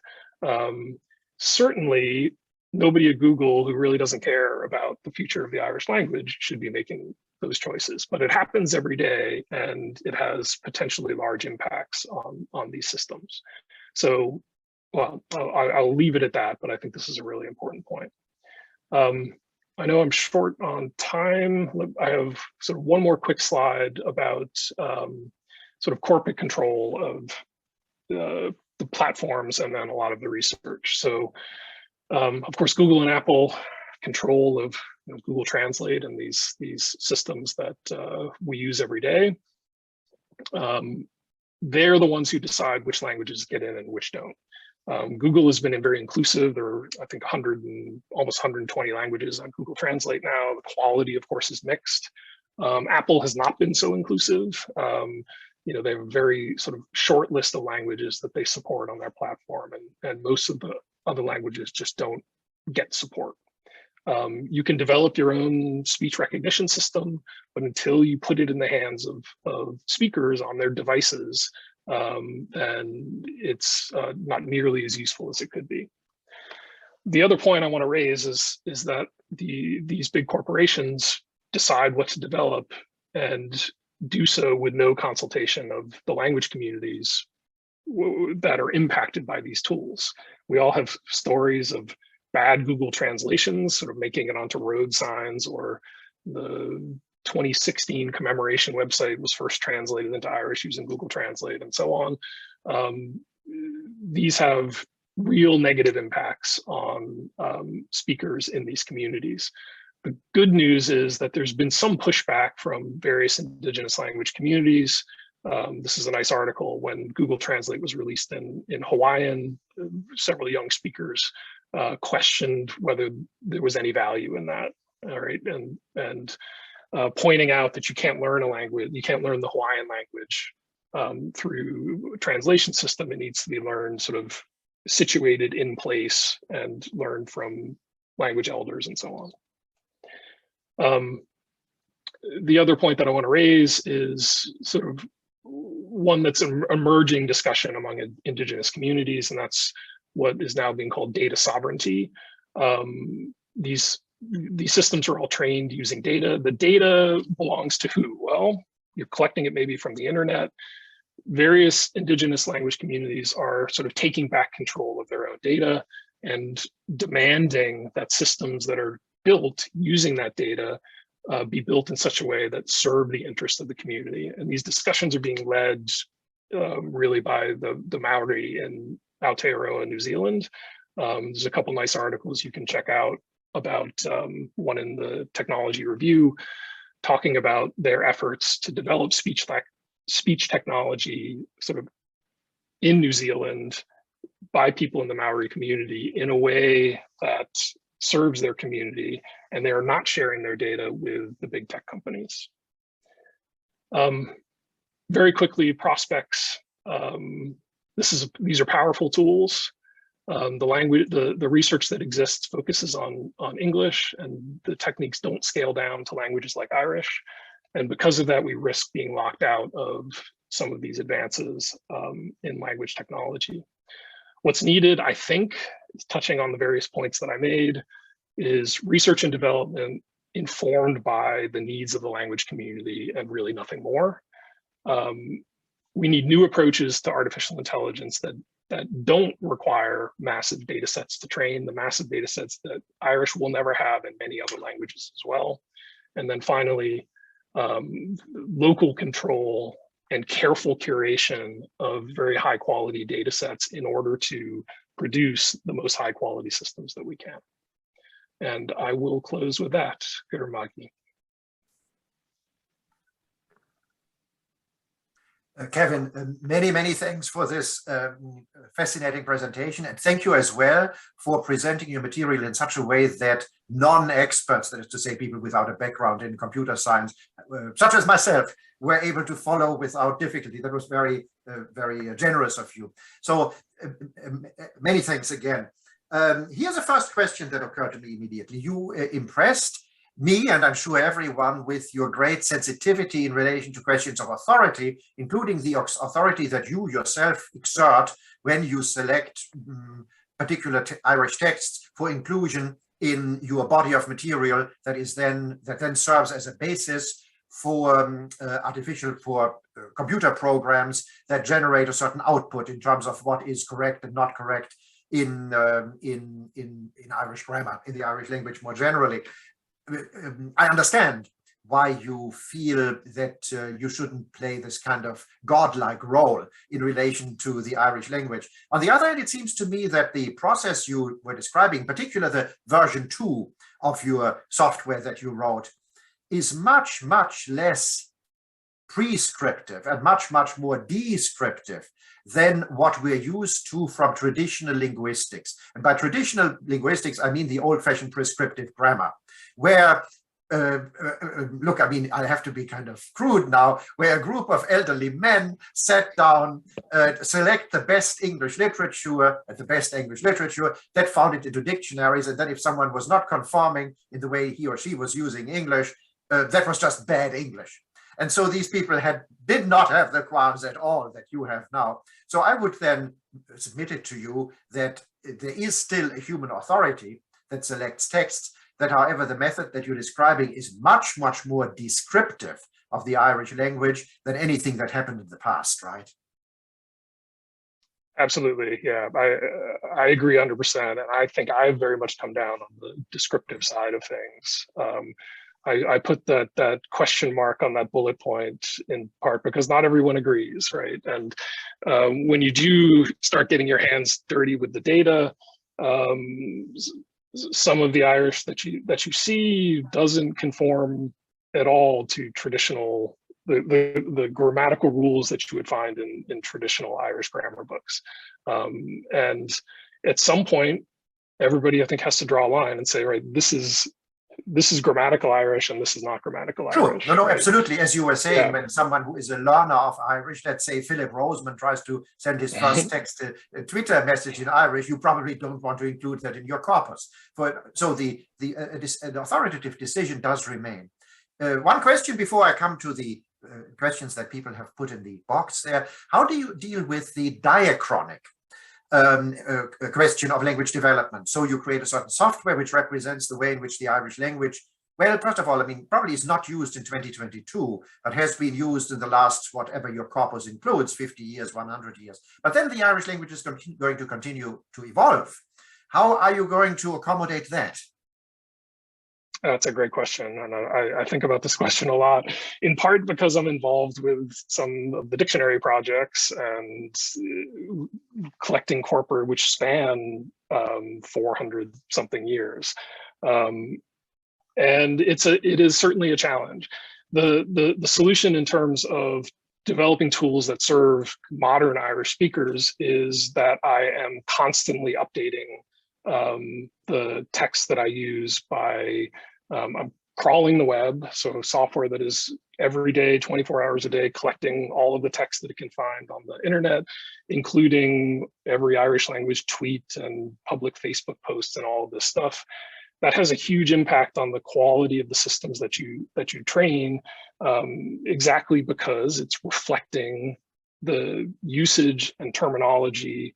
I like talking about the example of Brexit, right? So the terminology that Irish speakers developed around Brexit or anything having to do with COVID-19, these tools should be able to handle that kind of language and new terminology and so on correctly by constantly updating. And I really mean up to the minute.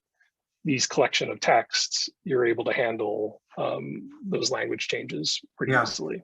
Thank you. And I'll stop asking here. I'm actually interested in linguistics myself. I have loads more questions, but let's go to it's not about me. Let's see here. Deirdre is asking, wonderful insight, Kevin. Are Google, Apple, etc. taking the criticisms of indigenous language communities seriously? Could they establish a program where they adopt a proactive approach? A share of their profits should surely go toward improving their ethics and standards in respect of cultural equity and data. It's a great question. I would say that they're not. Now, I should also be careful because I've had very good relations with friends at Google. We had a project where we translated the Gmail we translated Gmail into Irish, and that's 7 or 8 years ago now. And we got tremendous help from people inside the company, including an Irish speaker who was very enthusiastic about it. It's a big company, right? And there are sort of parts of the company that are focused on sort of AI and language and so on and so forth. It's great that they've included, many minoritized and indigenous languages in their tools, but I don't think they're taking these criticisms seriously. And I don't think there's any awareness at all. There's certainly no action on the potential harms that can come out of really just the existence of these tools. I certainly agree that with the tremendous profits that they're making, and including sort of headquarters in Ireland and tax breaks and so on, in the case of Apple, I would love to see some of that invested in support for Irish. Again, Apple has virtually no support for the Irish language on any of their devices or software. Even just sort of extending that olive branch would have a huge impact, I think.